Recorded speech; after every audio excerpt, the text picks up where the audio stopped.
Jamaica run from the Federation. Well, they want to know why Jamaica run away from the Federation. Jamaica have a right to speak she mind. That is my opinion. And if you believe in democracy, you'll agree with me. But if they know they didn't want federation, and they know they don't want to unite as one, independence was at the door. Why didn't they speak before? This is no time to say you are federating no more. Whoa, whoa, whoa, la la dee la da dee la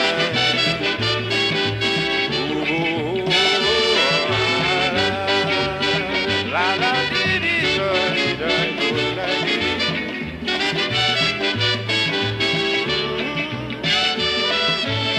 When they didn't get the capital site, that nearly caused big fight. When Sir Grantley Adams took up his post, that even made things worse. They ballin', we ain't want no Bajan premier. Trinidad can't be capital for here. So the grumbling went on and on to a big referendum. But if they know they didn't want federation, and they know they don't want to unite as one and only one, I said to tell the doctor you're not in favor. Don't behave like a blasted traitor. How the devil you mean you're federating no more?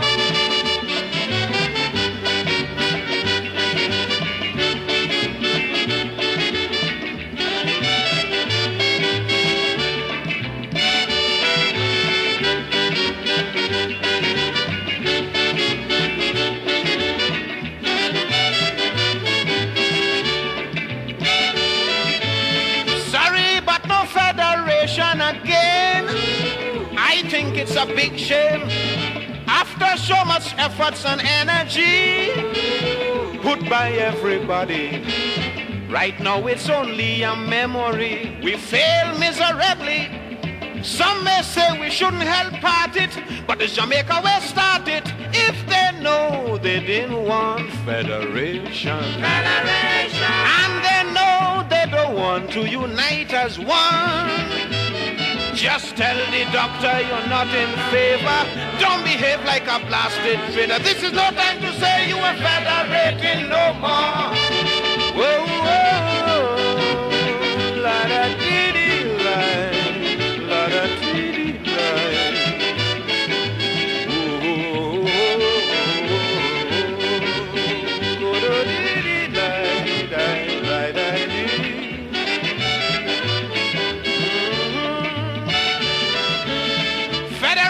boiled down to simply this: is dog eat dog and survival of the fittest. Everybody fighting for independence, singularly Trinidad for instance. We gon' get it too, so don't bother. But I find we should all be together, not separated as we are because of Jamaica. If they know they didn't want federation, and they know they don't want to unite as one, tell the doctor you're not in favor. Don't behave like a blasted traitor. How the devil you mean you are federating no more? Outside man.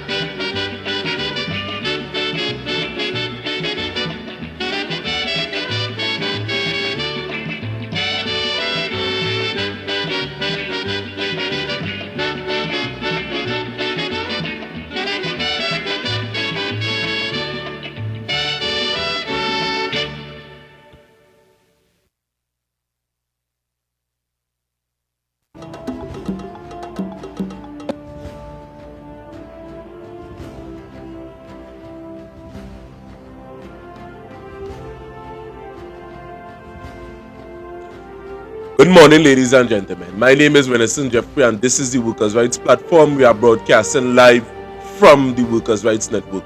Now, we know, good morning to you guys, everybody that joining us on YouTube, on Facebook, on Rumble. A pleasant good morning to all of you all. Today is the 22nd of the 9th month, 2024.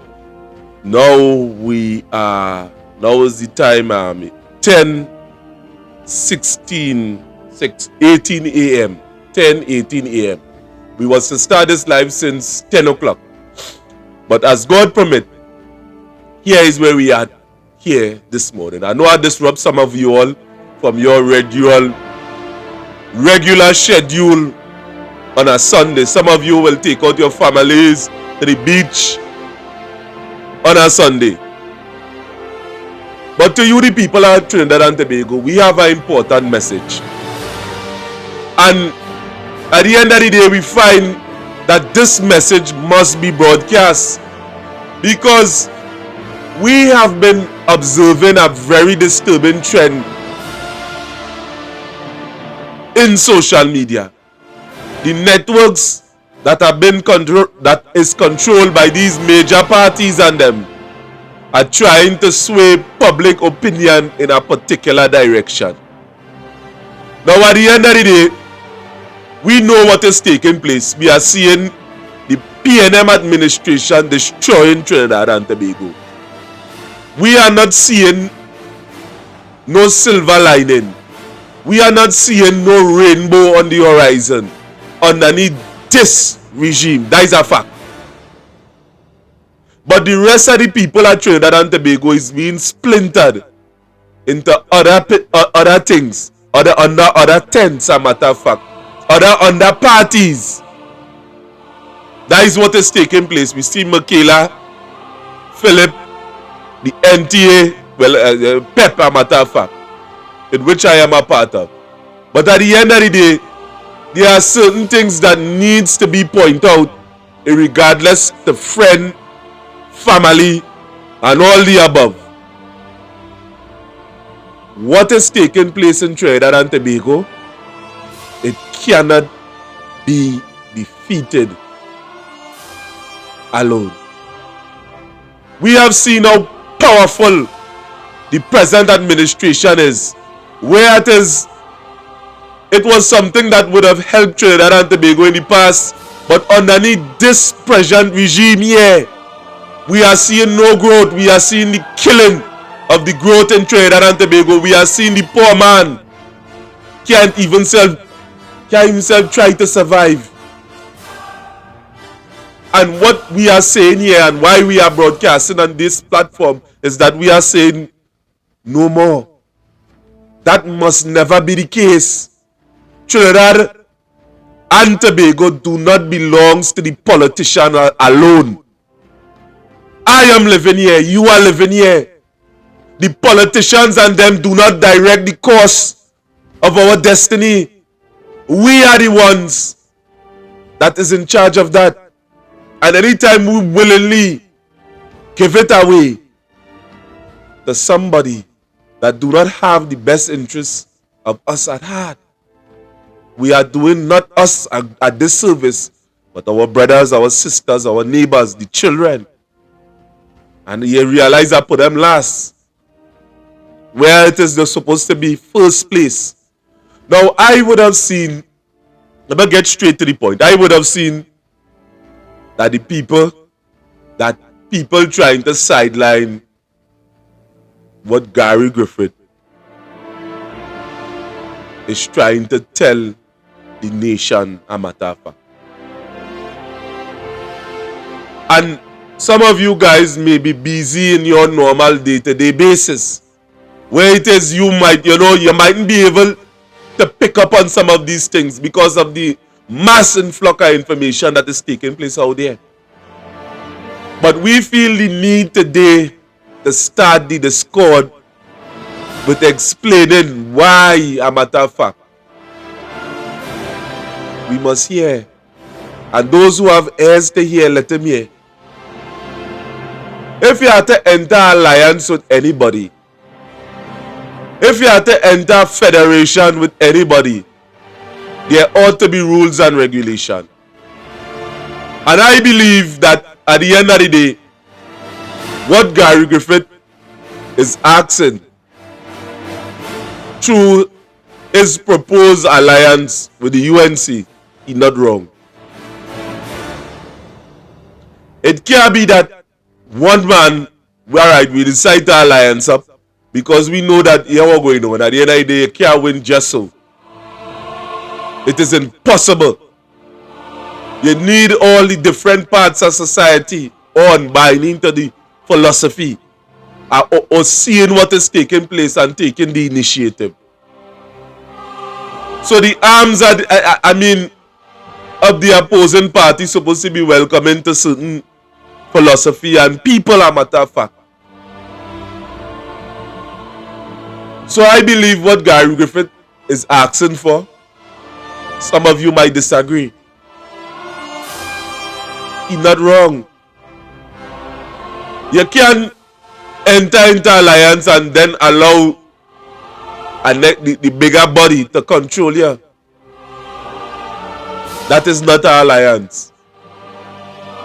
That is an absorption. And if that is the case, then why align in the first place?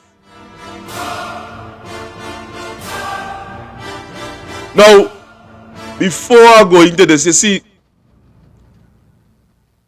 some of you may not understand the achievement of Gary Griffith. I just watch him, yes, like everybody else. My mother just call him a motor mouth. But at the end of the day, his achievement is unprecedented. And we are going into that. Let me start the discourse with that especially. Let me start the discourse with that.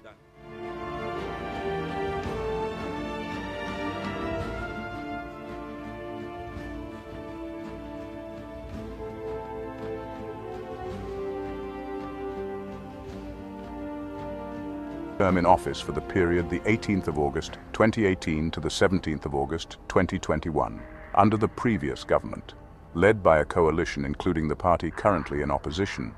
He had been appointed as Minister of National Security in Trinidad and Tobago on Friday the 6th of September 2013. Between May 2010 and September 2013, he had served as National Security Advisor to the Prime Minister. Griffith was a member of the Trinidad and Tobago Defense Force for 15 years, where he attained the rank of captain in 1998. He retired his commissioned officer position in May 2005. This attainment to the rank of captain was achieved after just 6 years' service, which was an unprecedented achievement. He was the first military officer from this country to return home with the United Nations Peacekeeping Medal. He has also received the Efficiency Decoration Medal EDM for 12 years, distinguished service, as well as the Meritorious Medal for duties performed during the 1990 attempted coup in the Republic of Trinidad and Tobago. Gary Griffith attended St. Mary's College for 8 years, from 1976 to 1984. After completing his advanced level studies, he then began a career in the military and was enlisted on the 1st of June 1988. Griffith is also the holder of a MSc in Security Management from the Department of Criminology in the University of Leicester, United Kingdom. However, as can be noted from his achievements and experience, his managerial capabilities is not limited to security alone, but also general management, public relations, protocol, event management, and human resources, to name a few. 1988-1990. In 1988, Gary Griffith enlisted into the regiment and was immediately commissioned by His Excellency, the President Noor Hassan Ali, to the rank of second lieutenant.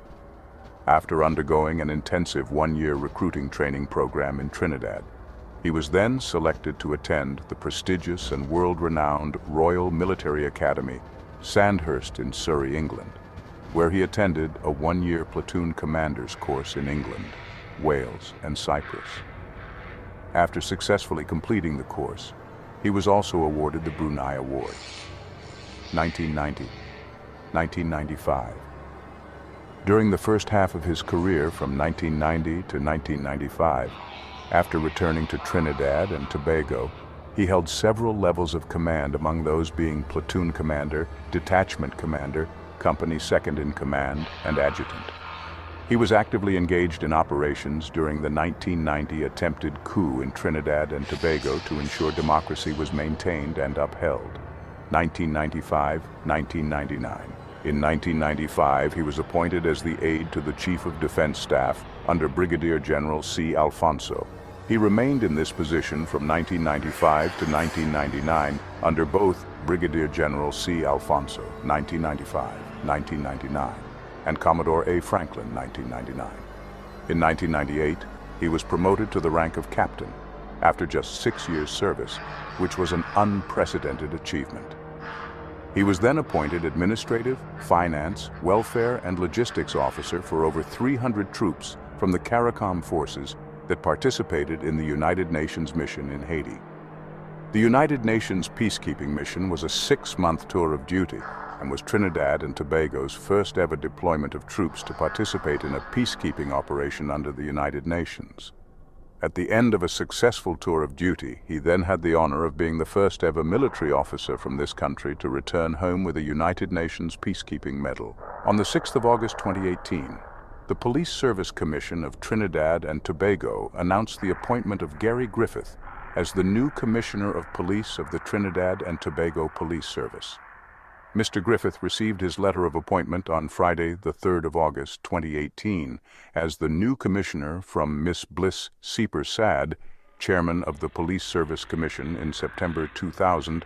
Captain Griffith was then personally requested by the Prime Minister of the Republic of Trinidad and Tobago, the Honorable Basdeo Panday, to be reassigned to work directly with the Prime Minister himself, initially as the Comptroller of the Prime Minister's residence, then also had him appointed as the military attaché to the Prime Minister, whereby Captain Griffith acquired several other responsibilities. His role then became similar to that of the aide-de-camp to the President. Hence, he was also required to accompany the Prime Minister at most of his engagements. He was previously an acting senator for the opposition and the advisor for 2 opposition parties on national security matters. He was the security advisor to the political party the United National Congress from 2004 to 2006, and then the security advisor to the political party Congress of the People from 2006 to 2010, when he was then appointed as the National Security Advisor. In 2013, under the People's Partnership, Gary Griffith was appointed National Security Minister, becoming the 4th person to hold the critical post since the People's Partnership government took power in 2010. In 2022, Gary Griffith formed a new political party, the National Transformation Alliance, NTA. He publicly expressed his ambition to become TT's next Prime Minister. On the 2nd of February 2015, the former Minister of National Security Gary Griffith and former Attorney General Anand Ramlogan were revoked of their appointment to office under request by former Prime Minister of Trinidad and Tobago Kamla Persad Bissessar, along with the call for resignation from the former Director of the Police Complaints Authority, PCA, David West, following their roles in a witness tampering investigation ordered by Acting Police Commissioner Stephen Williams. The former Prime Minister also revoked the appointments of former Senate President Timothy Hamel-Smith, former Sports Minister Rupert Griffith, former Ministry in the Works and Transport Minister Stacey Rupnarine, former Minister in the National Security Ministry Mbao Moheni, and former Justice Minister Emmanuel George. Persad Bissessar had also given up the portfolio of Social Development and People Ministry. Griffith was succeeded by retired Brigadier General Carlton Alfonso, who held the position as Minister of National Security until the general elections of 2015, in which the People's National Movement was elected into government. The allegations started when former Director of the Police Complaints Authority, PCA David West, had signed a statement in which he claimed that the former Attorney General Anand Ramlogan had asked the Director of the PCA to withdraw a witness statement he had made in a defamation matter against the opposition leader at the time. Ramlogan denied the allegation, and an investigation was subsequently launched by the Trinidad and Tobago Police Service. Shortly following, it was alleged that Gary Griffith, upon the advice of Anand Ramlogan, telephoned the director of the PCA to query whether or not he had withdrawn the witness statement in question. The former minister had later confirmed that such a call had indeed taken place. A few days later, On the night of the 2nd of February 2015, former Prime Minister addressed the public and press on the matters surrounding the investigation, in which she stated, "While I am not in a position to determine neither guilt nor innocence in this matter, it is of grave enough consequence to warrant serious consideration and immediate action." This was followed by stating that a request had been made to former President Anthony Carmona for the immediate removal of former Attorney General Anand Ramlogan and former Minister of National Security Gary Griffith, along with the removal of former Senate President Timothy Hamill Smith, former Sports Minister Rupert Griffith, former Ministry in the Works and Transport Minister Stacey Rupnarine, former Minister in the National Security Ministry Mbao Moheni, and former Justice Minister Emmanuel George. The former Prime Minister subsequently requested the appointment of former Minister of Legal Affairs Prakash Ramadar to also serve as the Minister of Justice, Christine Hossain as Minister of the People and Social Development, Brent Sancho as Minister of Sport, Kwasi Mutema as Minister in the Ministry of National Security, Garvin Nicholas as Attorney General, and retired Brigadier General Carlton Alfonso as Minister of National Security. Former Police Commissioner Gary Griffith is adamant that the legal department of the Trinidad and Tobago Police Service, and not Special Branch, should be the ones looking into his request for a probe into an alleged conspiracy into his removal from office. He asserted yesterday that even without applying modern-day policing techniques, the reports he sent to Acting Commissioner of Police McDonald Jacob, detailing the possible criminal actions of former Police Service Commission Chairman Bliss Seepersad and the interference of government officials in his removal were exceptionally easy to deal with, given that as a former Commissioner of Police, he did his due diligence and supplied Jacob the cases on a platter.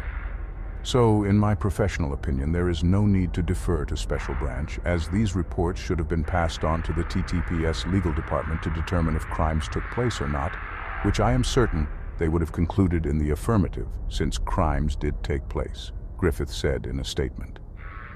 In an interview with the Sunday Express, Jacob confirmed that he had received Griffith's report requesting a criminal investigation and that the issue was being dealt with by Special Branch. The Special Branch will look at the matter and consider if there is anything to investigate at all, and if so, they will do the initial investigation and report if it is to go elsewhere, Jacob stated. Taking issue with Jacob's response, Griffith said, "In today's Sunday Express newspaper, Acting Commissioner of Police McDonald Jacob is either misquoted or is confused, because on one hand he is saying that reports I sent to him detailing crimes committed are in the hands of Special Branch, who are looking into if they warrant an investigation, or that Special Branch is already investigating. What, however, is not confusing is that Jacob chose to treat with the highest priority an investigation into firearms users' licenses, FUL, without a complainant, without an accused party, and without a shred of evidence of a crime, but hasn't done same with my reports. When he has a complainant, me, Gary Griffith, has an accused, Bliss Seepersad, and possibly others, myself, and tons of evidence, including statements by high-ranking public officials and other items that are already in the public domain," he added. Comparing the handling of the two issues, he noted that, with regard to the FUL probe, a news conference with the Minister of National Security was held to announce an investigation. No one complained about a crime, no evidence that there was a crime committed. 5 investigations, with Jacob's being the 5th, despite no evidence of a crime coming from the first 4 investigations. He outlined that his official correspondence to Jacob requested a probe into offenses, including misbehavior in public office, sedition.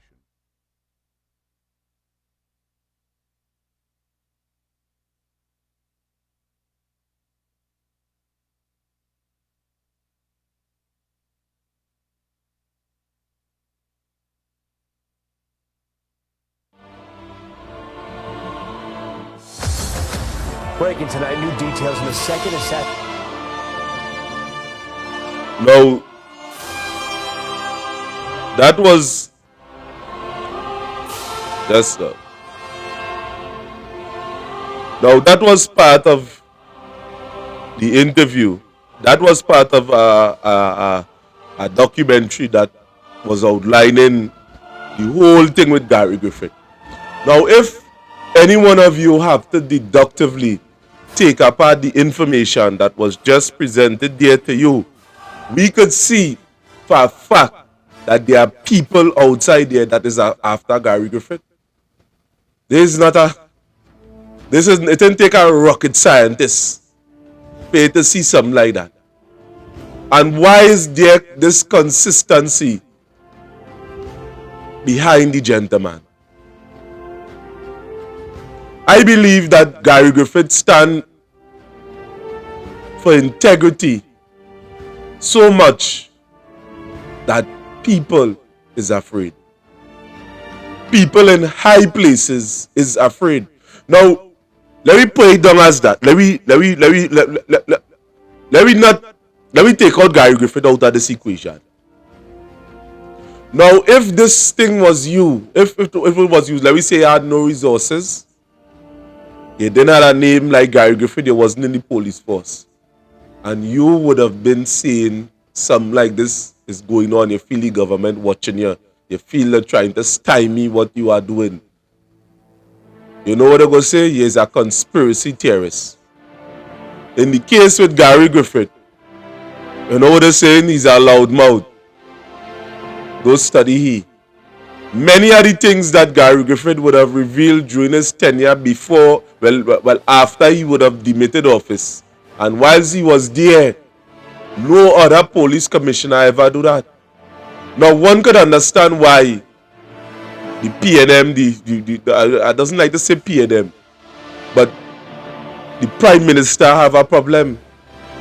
And we have scores of parliamentary debate in which we would have dissected, in which we are going to reveal coming straight down during this discourse of this week.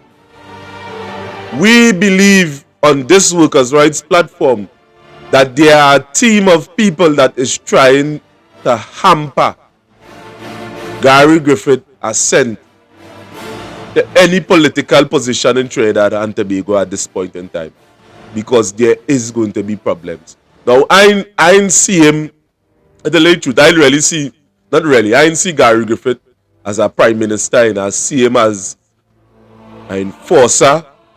I see him as somebody that could really do something to crime. I really believe that. That is why I see people used to really feel more comfortable underneath the guise of Gary Griffith. Now, let me put aside that part of it. Now, we know about the alliance with the NTA and the UNC and so forth. Why it is? Because in all Gary Griffith press conference, in all of his interviews in which he religiously upload to his page, the NTA on YouTube, I would have seen a man that is calling for alliance based on a structure. And the very few times I would have had conversation with the esteemed gentleman, you know, he was speaking like in this format. Just to paraphrase, I don't want to be in control, in it. His words exactly. He'd say he don't want to be in control, but he want to be able to affect some of the decisions that is being made. And I, Renison Jeffrey, find that is fair. Whether I bring a percentage, 2%, 3%, you can't tell me I mustn't have a certain amount of control. And that is wrong. If it is, let me say 100% of the, let me break it down logically. Let me say 100% of the decision. This is 100% of the decision. UNC have the bigger pie, let me say 80%. And let me say give 10 and 10 and 10. I mean, the smaller party have to be able to have a say. I find that is fair.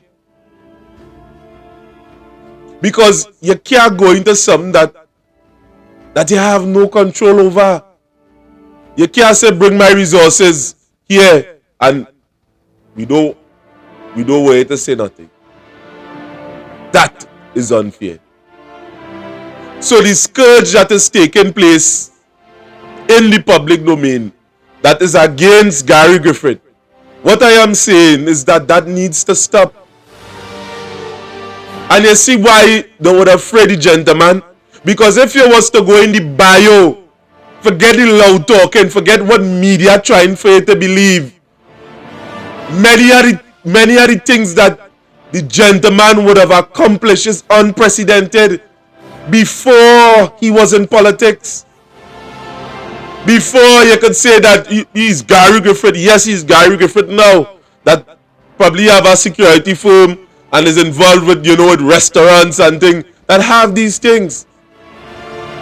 But before he would have reached to that position, where say he influenced his way into them things, these things was things that was he worked for. And by now he benefiting from the fruit of his labor. Whether we call it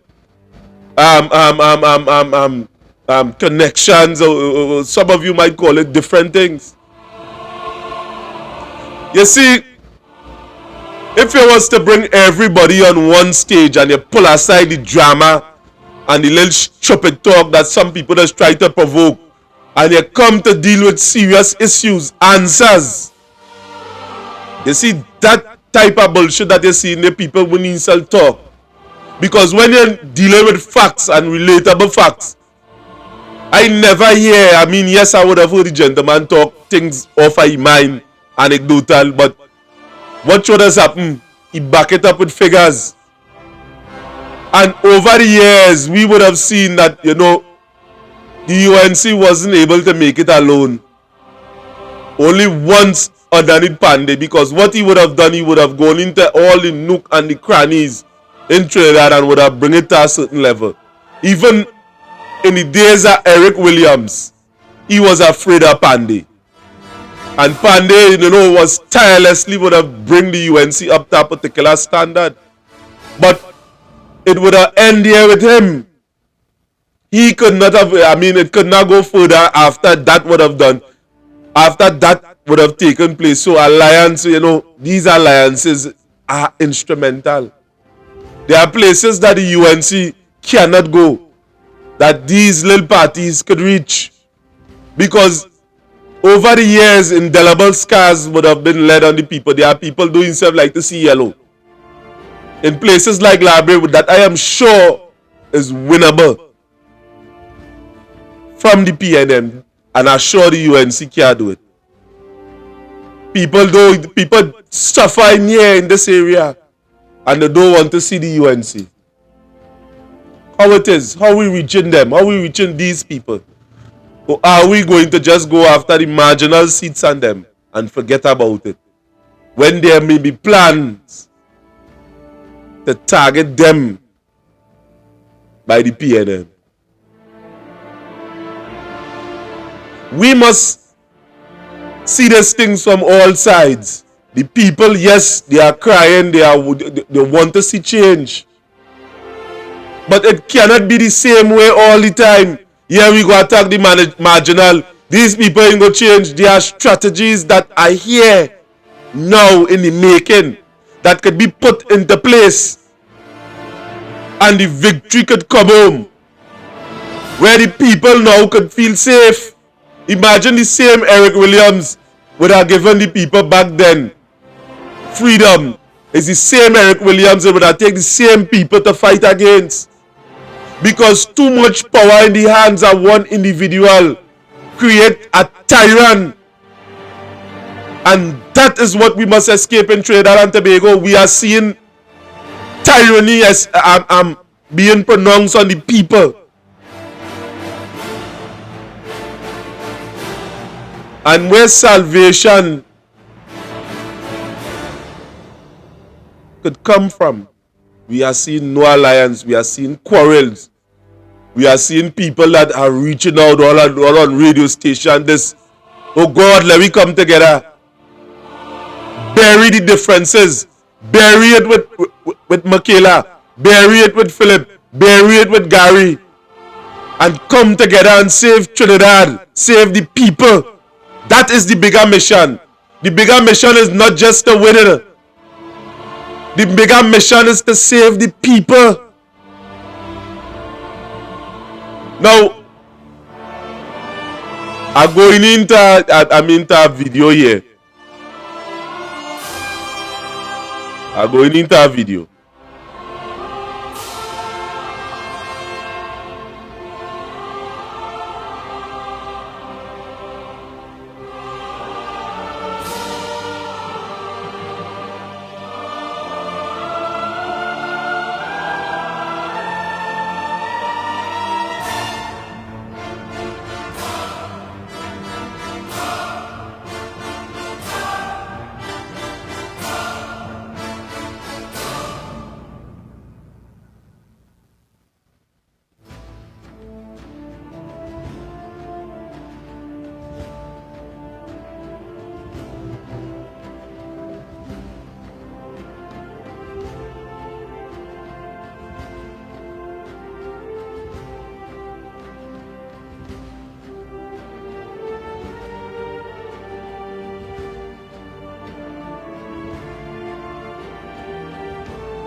Morning to you and to many listeners. It has. I know that you've been making the rounds on the group. You've been with some of our sister stations, CMC3 and others.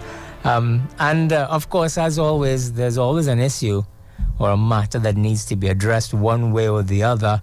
And the most prominent of this one, at this point in time, apparently, preparations for general elections, what's going on, and whether or not, as we saw for local government, there can be any sort of accommodation between the NTA and the UNC. Some really interesting developments recently. When it comes to the comments, we saw the comments of Kamala Prasad-Bissessa about you and your tenure as police commissioner, your response and the comparing it to Joe Biden, and even more significant to that, because words are words, sticks and stones. The NTA announcing that is going after the same 10 constituencies that the UNC has announced. So let's begin with the question, what are they going on? Are they fighting? Are they fighting? Are they pretending for the public? What's the situation? Good morning again.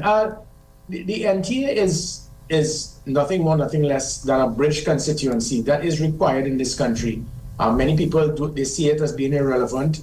They see it as being a burden. They see it as being an annex to assist the UNC. That is not what the bridge constituency is about. There's a representation of persons who are not PNM or UNC till they die. And there's nothing wrong with that. There's nothing wrong with you being PNM or UNC till they die. There are times where political leaders of both parties could say and do anything, and 200,000 on both sides, they don't care. And that is their right. It's the same thing you have with the Republicans and Democrats in the United States. But there are these individuals, they call them knife and fork. You call us the middle income, you call us the floating voters, the independent thinkers, the people who are not centered around one political party as if it is a cult. So that group continues to expand. It started with the ONR in 1981 with 91,000 votes. It moved to the NAR in 1991, of which Kamala Prasad-Bissessa was a part of, and she went up against the UNC and lost. I think she lost her deposit. And then she went to the UNC. And that 127,000 votes with no seat, and then this Congress of the People with 147,000 votes. It continues to build because younger persons, especially on both sides of the political fence, they are saying to their parents, yes, this could be a PNM or UNC house, but you can't direct me. In fact, young people are actually educating their parents that this blind loyalty to political parties is not the way to help a country. So that is where the NT comes about. And probably in 15 years, there will be another name for it. We are not here to split the votes to get the PNM to get more seats, as what took place in 1981, 1991, and 2007. In the same manner, we are not here just to join with the UNC to form a UNC government, which is what happened in 2010. And therein lies the problem, where there's representation by personal views. If something is working, you don't fix it. Satish, when you saw what happened in the local government election, the UNC and the NTA working together defeated the PNM by 68,000 votes. That's bad licks. For every 5 votes, 3 voted for the UNC or the NTA. What happened since then, unfortunately, is Kamala Prasad-Bissessar may have been misled by certain persons with their agenda, where they should look at the voting pattern in the constituencies for general election. If we add the votes, we will have more votes than the PNM, which is true. What they fail to understand is that for every 5 houses who voted for the UNC in, like, say, San Fernando West, Grande, Tunapuna, St. Joseph areas in the local government, at least 1 or 2 of those votes would have been previous Congress of the People present NTA voters. I know, because no other political leader walked in the history of this country in a campaign as I did. I walked the length and breadth of San Fernando West every Saturday for 3 months for 8 hours every Monday and Tuesday in Grande at the request of Kamala Prasad-Bissessar, pleading with me to bring back out the ex-COP type voters. And they all said that. They said, we are not going to vote for the UNC, but if you all are there, we will vote for them. Somehow, there's a foolish impression that the UNC could go alone. History is there. For the 36 years that the UNC has been in existence, not once has the UNC ever won an election on its own in a 3-horse race. That is a fact.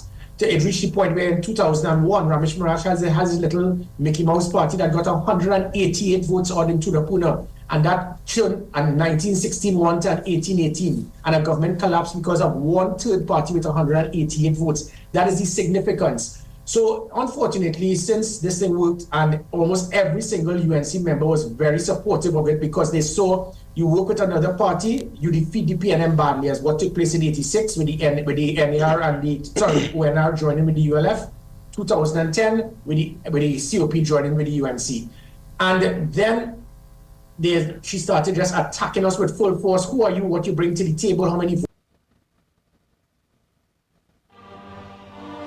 Now, we just be seeing the figures just as anyone else. And on the ground, this is what has been taking place. There are people in certain areas who will not vote UNC. They will vote a third party. So the strategy have to be made with a third party. I'm not saying that they should jump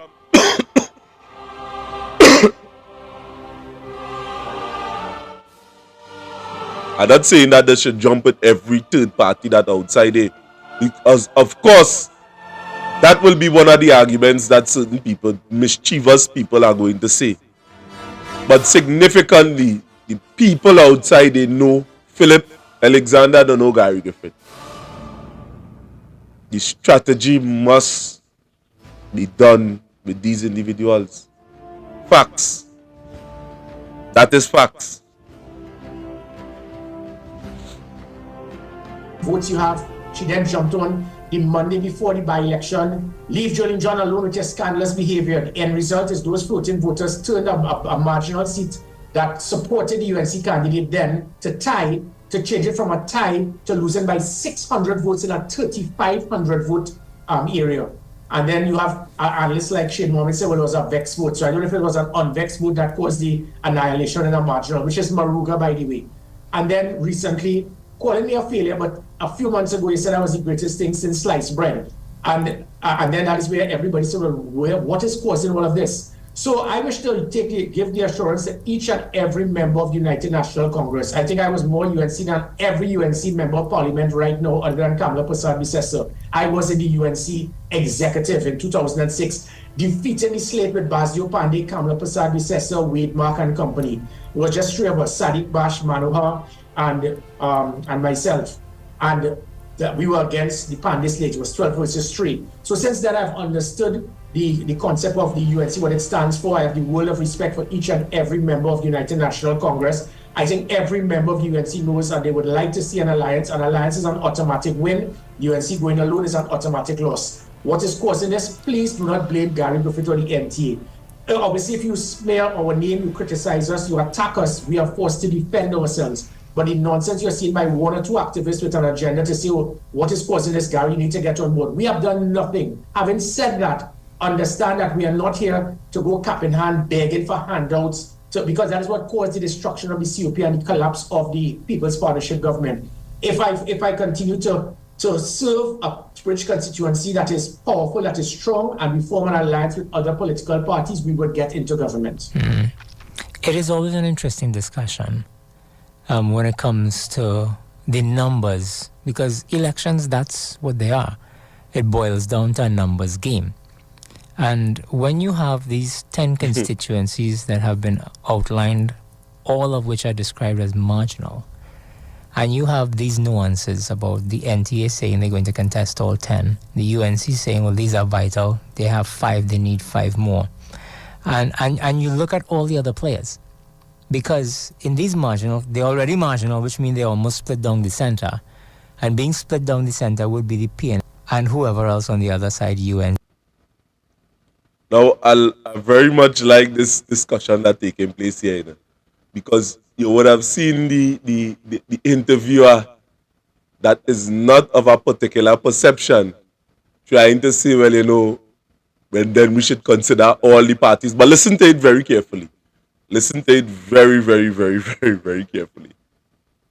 And all the other forces. But it's not just about the UNC and the NTA anymore fighting these 10 constituencies. Because while you have the PNM on one side and its vote, in my opinion, remains resolute, I don't think anybody's going after the PNM vote or would get the PNM vote in these marginal constituencies. You have the UNC and NTA, and we ain't too sure whether or not you all go kiss and make up in time for the elections. And then you have other parties that people may want to dismiss and say, well, they are persona non grata, they make a difference, they can't even get 10 votes or whatever else. But in marginal constituencies, every single vote counts. You have Michaela Pandey, we aren't too sure. She said she's going to contest 41 seats. We had to wait to see what's going on there. We have Philip Edward Alexander. We don't know what's going to happen with him and who he's going to contest or which or what or not or the other. And then there are other parties that are coming on the front, and then you have the individuals, you'll have contesting and all these kinds of things. So the recipe does not necessarily suggest at this point in time that a UNC-NTA amalgamation, while it may give a better chance, is not an automatic win. And I just outlined to you why I think so. Am I wrong in my analysis? Yeah. In that, you see, and you know what I like about this whole thing here? Is the response to that. Is the response. So what my boy do is Saturday, she threw in all kind of he put in all other information within the question and then he pelted back out there. But listen to the response. Listen to the response. Well, possibly. The difference with myself is I am fully aware of the significance and the relevance of all political parties. Anytime you start to discredit political parties, it shows that you have lost that concept of being a politician, because it shows that you find that if you're not in one of the two bigger parties or the three big parties, then you are irrelevant. And 1 minute, please. Yeah. Sorry. And with that, it shows that you can't disrespect and disregard these other political parties. It shows that you have now reached that point of being so aloof and full of yourself that you feel that they are not worthy. And that is what you're hearing from certain. When you hear Kamala Persad-Bissessar speak in such a manner, she was in the NAR. The NAR got licks like a payday trade. She got bad licks. And then you could come on a platform. Who are you? What you bring to the table? How many votes you have? You come to use us. Where this is just the opposite. Who are we? This political leader, you beg me every single day, 4 o'clock every morning, calling me to walk with all of your candidates in San Fernando West to get those votes that you can't get. You beg me to walk Monday and Tuesdays for 3 months in San Grande to walk with your candidates to make sure you don't lose San Grande. And you're using my office every day, every weekend in Port of Spain. And then pleading with me to come on your platform during the local government and then try to disrespect us. When you do that, you don't help the cause. What you do is solidify your base, and the base voters cannot vote twice. So I agree with you. We cannot disrespect and disregard other political parties. Having said that, that's why we do have dialogue with the Congress of the People and hope. The other parties you spoke about, the PEP with Philip Alexander, I am still waiting to find one logical person that can say, I will support an individual where every single comment he makes is to attack, to discredit, to destroy, to undermine.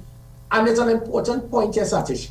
When it is you look at political parties, you're supposed to look at the leader and see what the leader has achieved. You can't show your achievement by when you are prime minister because you have $60 billion to show all the things, the nice things you did. We have never looked at our political leaders to say, let us see who the career of these individuals, what have they achieved in their career for us to ascertain whether they are worthy to lead a country. Keith Rowley was a geologist. No one knows anything he did in his career other than being a politician. He was trained to massage rocks. Kamala Prasad says, you ask, what was your achievement as an attorney? And I'm not discrediting, I'm asking. Philip Alexander, I think he was a bouncer in a nightclub. Michaela Pandey, I don't know. Gary Griffith, the country knows about me. 17 years in the Defense Force, the first citizen to return home with a United Nations peacekeeping medal, trained in the best military academy in the world, the youngest officer to serve our country during the attempted coup, being the right hand to a president, 3 prime ministers, being a commissioner of police, 43 death threats. And that is what people should be looking at. And who is your leader? Having said that, I do understand and appreciate what you are saying, and this is why I will continue to embrace and speak to other political parties. The party of Michaela Pandey, we're still waiting to see one major political.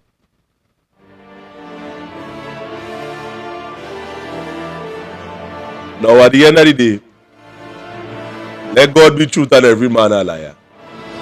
Now, we would have played the man life story, the resume from before. But what the man is saying now, i.e. Gary Griffith, the man is lying. Watch the expanse of his resume. Watch what he was able to achieve. I mean, let me don't be a hater outside it. It is unprecedented. Not everybody could achieve such feat. We have to understand this. I mean, it had the Michael Jordans, it had the Floyd Mayweather, these men and them would have achieved things that no other humans could. And we must understand that Gary Griffith is simply one of them. I mean, the confidence would have came from, knowing the ability. Knowing the ability. Man, in lie.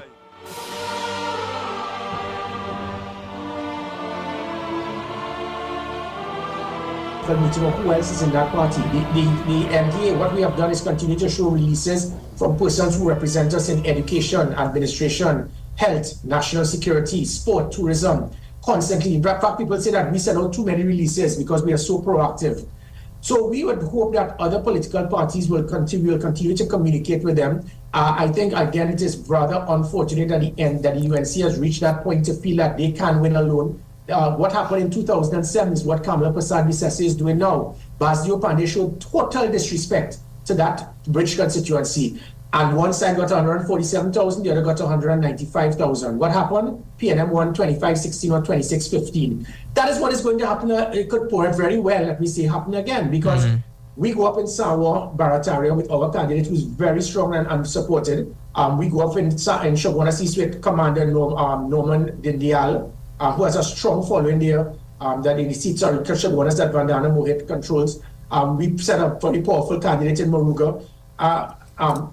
If it is we do that, you can get 26-15. We form an alliance with what took place in 2010, you win. It is common sense. I think what happens though is that what I'm hearing is the UNC wants the NTA to work for all of the hardest PNM seats and expect that, well, you all will lose, but we need your support to bring back your floating voters to vote for our candidates in the marginal seats. Ain't gonna happen. That, I think, is blatant disrespect, because what you want basically is to state, we want a 21-seat UNC government for us to run the country alone. And then you will be at the side, which is what happened to the Congress of the People. The country doesn't want that. I think the vast majority of the country want PNM out. It has been the biggest failure as a government in the history of Trinidad and Tobago. But that 100,000 floating voters, they don't want a UNC government. They want the PNM out, but they want to have representation for themselves with members, majority of the UNC. The UNC appreciates that, you get in government. They don't, they will be in opposition for 15 years. I'm using this word interesting a lot this morning because there are so many messages and signals that are sent when you look at the voting patterns and what happens. And I hear this, and you've said it a number of times this morning, that this bloc does not want to join the UNC, but they will support an alliance with the UNC. Forgive me if I say that don't make much sense to me, even though we've seen it happen in the past. Because I cannot understand how you don't like a party, you want nothing to do with a party, you can never support a party. But if there is an alliance or an amalgamation, well, all right, I'm fine with that. It doesn't make sense to me, and maybe I don't understand why, but it happens. It has happened. It has happened in the past. And that's why I say it's so interesting a discussion, because you always hear that, well, these people don't want anything to do with the UNC, but they're willing to go into a partnership with the UNC if somebody else represents their interests. I will show you Satish, it's there. In 1981, when the UNR was formed, that started the British constituency, right. 91,000 votes. They wanted nothing to do with the ULF at the time.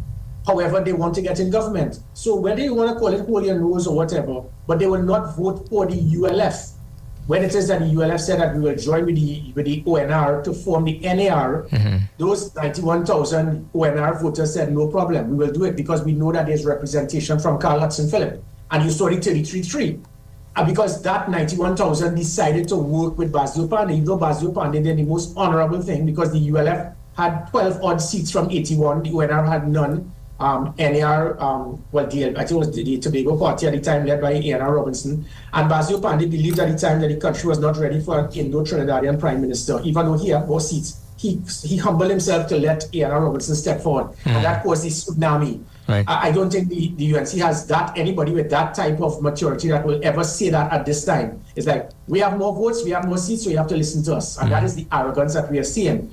In 2007 was the same thing, Satish. There were 147,000 people, and you see that group comprised mostly people from the UNC who they do not like what they are seeing because they see that tribal type of politics, that arrogance, and they move away to join with that third party. And then there are those persons would be mostly Afro-Trinidadian individuals in the PNM who would not like the UNC for whatever reason, but they are fed up of the PNM, so they are looking for a home. And they will come and join, whether it is an ONR, a NAR, a COP, or NTA. And they will not vote for the UNC. But if there is an amalgamation, they will say to themselves, I so want to get rid of the PNM. I am willing to vote for that alliance, whether you call it the People's Partnership, whether you call it the NAR. I will vote for that alliance because I know there's representation for me in that government. That is why it makes sense. Because so the NTA joining with the UNC in the local government, you got that 68,000 massive defeat of the PNM. Don't get tied up with the 7-7. That is how the corporations were deliberately set up to try to fool the country. Right. It was 68,000 more votes than the PNM. That was bad licks, and that was a 30% voter turnout. A 60% voter turnout is general election. You multiply that means 120,000 defeat. Guess how much we defeated the PNM by in 2010? 120,000. The math is always there. It doesn't change. You even go to the NTA. 17,000 votes divided by 31 seats we took part in, which were the hardest PNM seats. That's 500 votes per seat. Had we gone up for all 140, you'll be getting 78,000 odd votes in a 30% voter turnout, a 60%. You multiply that by 2, 140,000, which is what the COP got in 2007. So there are people like that, Satish, that would be, they want the PNM out. They are frustrated with the UNC.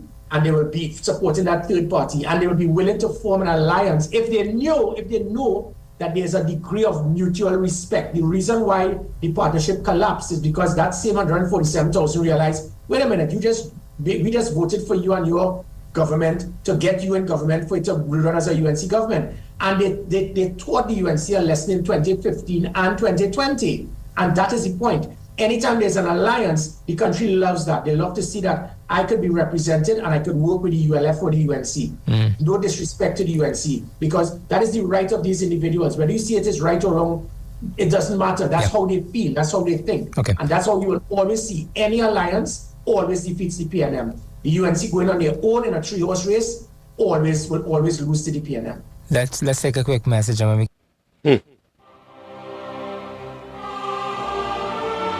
The figures is undeniable. The figures is undeniable. You see, when we tell you that unity is the only way out, I hope this message didn't fall on deaf ears. I hope somebody is hearing it, and some people in wake up and smell the coffee and understand Because it's only Pandey could have only Pandey could have done certain things. And you know we could, a matter of fact, let me go into a particular video here. Only Pandey could have done certain things. He has also indicated to me that discourse will be submitting within the next few weeks its own proposal for marketing of its production. Underlying all of these arrangements and agreements is the fact of life. Namely, that Trinidad and Tobago will have to seek export markets in the international community for the production that will come from these plants here at Point Griffith. The government, as a matter of policy and as exemplified in its sources of finance, in its sources of technology, and in its sources of raw materials, when these are necessary, has taken a decision to diversify wherever feasible in its marketing arrangements. The first responsibility that devolves upon you is the protection and promotion of your democracy. Democracy means more, much more, than the right to vote, and one vote for every man and every woman of the prescribed age. Democracy means recognition of the rights of others. Democracy means the equality of all in the eyes of the law. Democracy means equality of opportunity for all in education, in the public service, and in private employment. I repeat, and in private employment. Democracy means the protection of the weak against the strong. Democracy means the obligation of the minority to recognize the right of the majority. Democracy means responsibility of the government to its citizens, the protection of the citizens from the exercise of arbitrary power and the violation of human freedom and individual rights. Democracy means freedom of worship for all and the subordination of the rights of any one race to the overriding right of the human race.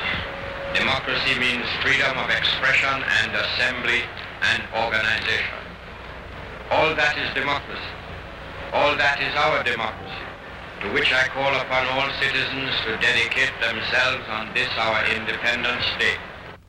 At the time of independence, Williams had told the nation that there would be no Mother India for those ancestors who came from India, no Mother Africa for those of African origin, no Mother China, no Mother Lebanon, no Mother Syria.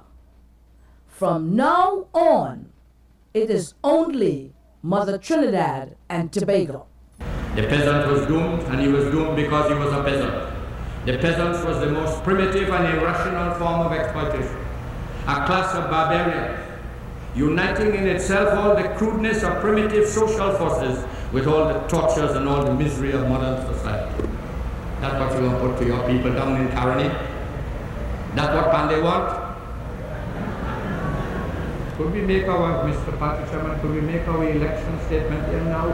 Nobody will liquidate the peasantry in Trinidad and Tobago as long as we have the PNM.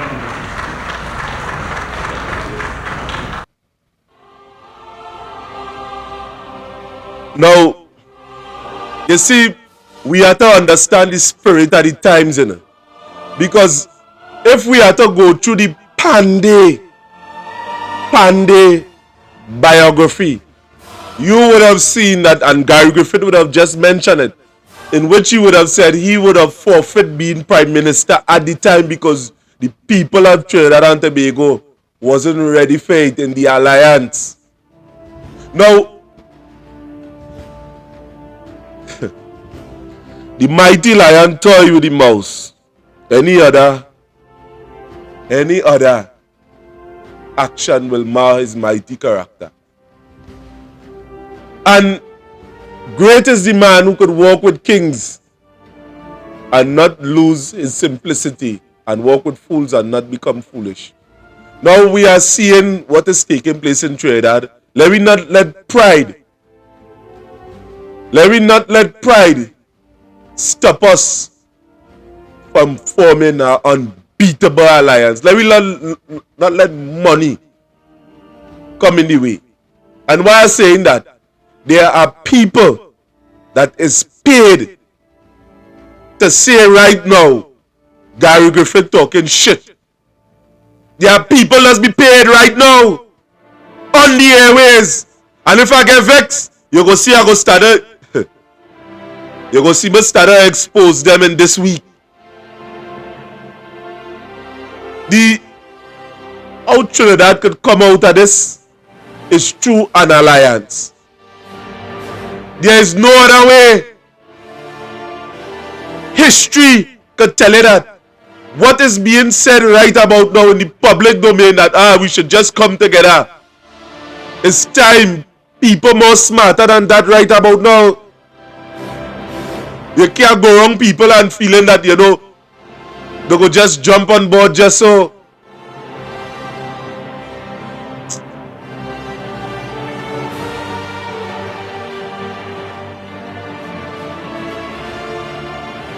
We get back, we'll be taking some of your calls. We're speaking with former police commissioner, political leader of the NTA, Gary Griffith. Our time, 19 minutes before 8, that time check, courtesy Island Finance. Who's ready to get down and dirty? A brand new bath? The bedroom of your dreams. A kitchen to make you say OMG. Get the cash you need to upgrade your home and live the DIY life. Hit the nail on the head and apply today. WhatsApp 483-8117. Head to a branch near you or visit islandfinancetrinidad.com and live the DIY life. You can depend on Island Finance. Subject to credit approval and documents verification. Welcome back. We are speaking with NTA political leader, former police commissioner Gary Griffith. Let's take a couple of your calls. 625-2257. Emphasis on making them brief. Hello, good morning. Morning, Satish. Morning, Mr. Griffith. I'm sure about that. Politics aside, Mr. Griffith, do you think that the crime problem in this country, is it police reform we need? Or should the government employ bounty hunters for wanted persons to bring them in? I'll listen out here because it is a ridiculous point. No, I understand. Okay, so to clarify, I remember Basdio Pandey recommended that once as opposition leader. It is rather, it makes no sense. Bounty hunters work in North America because of the size of the country. So in Miami, you're charged for domestic violence or robbery, and you go to the other end of the United States. So the law enforcement agencies don't have time to be hunting the individual down. But you know who the criminal is. That is not the situation here. It is not that we are aware of who has committed a crime and we cannot find them. So there's no such thing required for bounty hunters here. As it pertains to police reform, no, definitely not. It worked.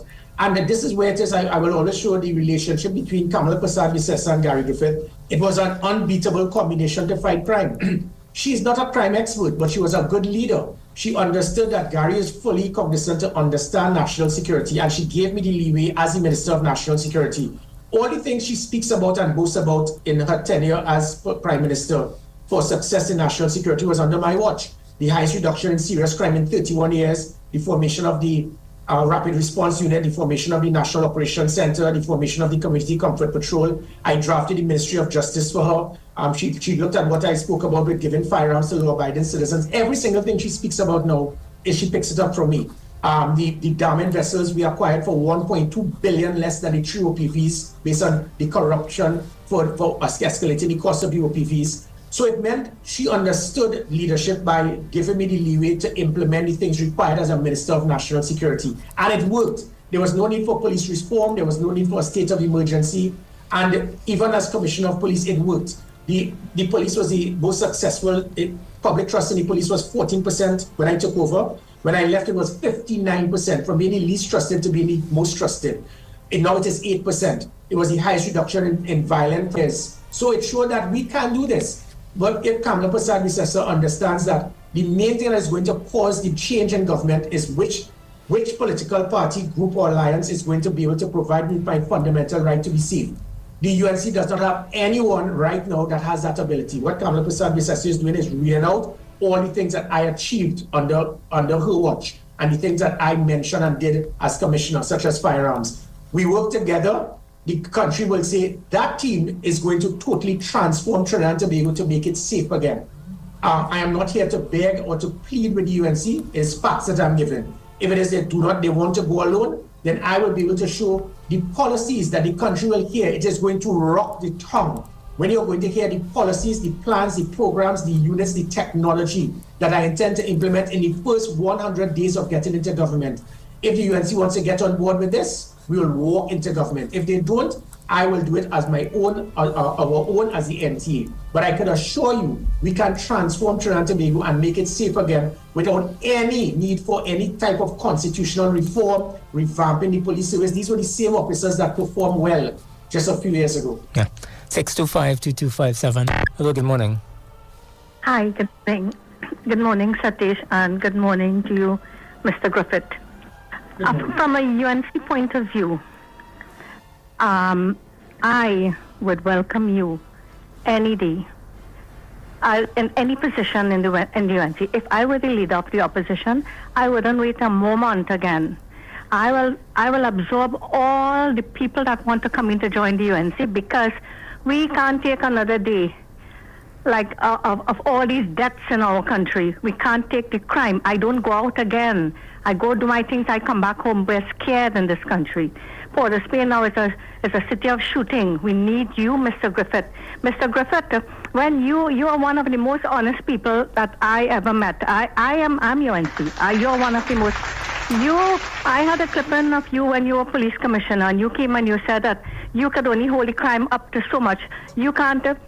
You cannot promise the people what will happen in the future. No commissioner of police anywhere will say that. Maybe in the first world countries they may say that. And I have the faith in you, because I had people up. I'm from South. I had people up in Port of Spain, and they when you left, they told us. They said, "We are so scared now that you have gone. What is going to happen to our country?" And look at what is happening to our country now. If you were there, I have the confidence our country would not go this way. Whether you're in PNM, whether you're in UNC, wherever you are, and I just hope. I don't want to get up the day after elections and say, "Oh Lord, I didn't talk my mind." Thank you. Okay. Yeah, Thank you. If I could, again, I will definitely not be anything affiliated with the PNM, because the PNM is the problem. I've seen what has happened with ministers of national security giving permission for police to go to Barbados to abduct citizens, them deliberately shutting down and dismantling everything that worked, that had the country feeling very safe just 3 years ago. It is natural evil of what I have seen. Kamala Persad-Bissessar is not evil. Yeah. Unfortunately, there are people around her who have given her the impression that the UNC can and should go alone because they believe that Gary Griffith can become difficult. Yes, I can, and my difficulty is not to go in public and air dirty linen. But in cabinet, what is required is not to have yes people, but somebody could say, Prime Minister, I think we need to do this instead. And that therein lies the problem. There are people as well who were intimidated, whether it's Tom, Dick, or John, whoever they are, and they had a problem with the fact that Gary Griffith became the right hand to Kamala and it put her down that pecking order. This is not about you. This is not about how low down the pecking order we will go. I don't care where I am in the pecking order of the next cabinet or government involving the UNC. I just know that what is required is that we need to work together. So I plead with each and every member of the UNC. Please understand, I am not the enemy. I have not been attacking the UNC. I have not been saying anything negative about the UNC. I have no intention to do so. If, however, Kamala Persad-Bissessar makes false statements to say that I came fourth and I wasn't the best, that was a lie, because I got 82%. I got the highest number of points of all who applied for Commissioner of Police. But the Police Service Commission, they decided to put me forth to bypass the point. So I will just correct misinformation. I think, again, I plead with you all to understand, if you are, the rank and file controls the UNC, not the NATEX, not the political leader. Understand that we work together, which is something that worked, but there are certain people within the UNC. Some of them were strongly affiliated with the PNM, having big management positions, and now they are in the NATEX. And Wow. Now, before we go on, we just want to big up many of you that in the comments. Hey, Candace Yedegil, morning. Donna, yeah, love always, rapid fire. And I see in here that it's a Rima, but oh God, it ain't easy. It ain't easy. I don't know why I'm making such a comment. The NTA cannot do it alone. True. NTA can't do it alone. But there are certain places that, you know, they could reach that the UNC can't reach. That is facts. I know no lie I'm telling you. And vice versa, there are other parties that can reach certain places that the UNC cannot reach. If the objective is to win, we must take that into consideration. We need to.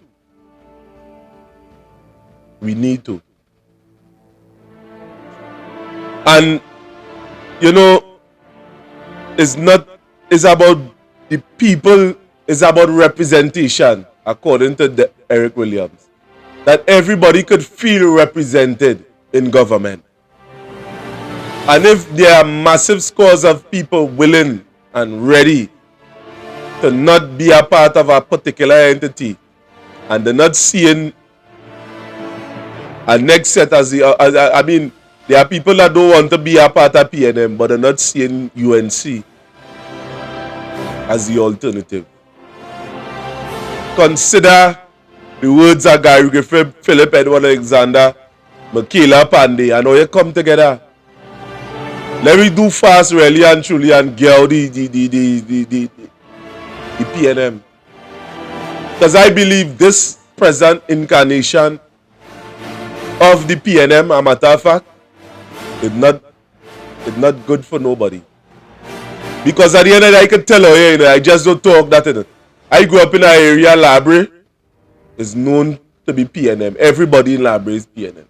All my family, my friends, my neighbor, my cousin, my uncle, all of them. My uncle was in government. So for me to come out here and stand up and talk against that, or you feel me and them think, but half of them in talking to me. Some of them talking to me because, you know, they see me and they're trying to be courteous. But nearly all my family in talking to me for this. For this. So when I come here, I know I give it up. I give it up at the end of the day. I could have passed by, on a Sunday morning and get Kalalu from this one, Kalalu from the next one. I can't do that. So coming here now and speaking, there is consequence. Because I like an alien in my own zone. So don't say nobody in giving up nothing. And I'm sure that there are other activists outside there the same thing. This nonsense needs to stop. It's about time we come together. Because the fate at Trinidad and Tobago is in all our hands. So I'm not just blaming the PNM again. You see the people, the alternatives, if you continue fighting, or you too is part of the problem.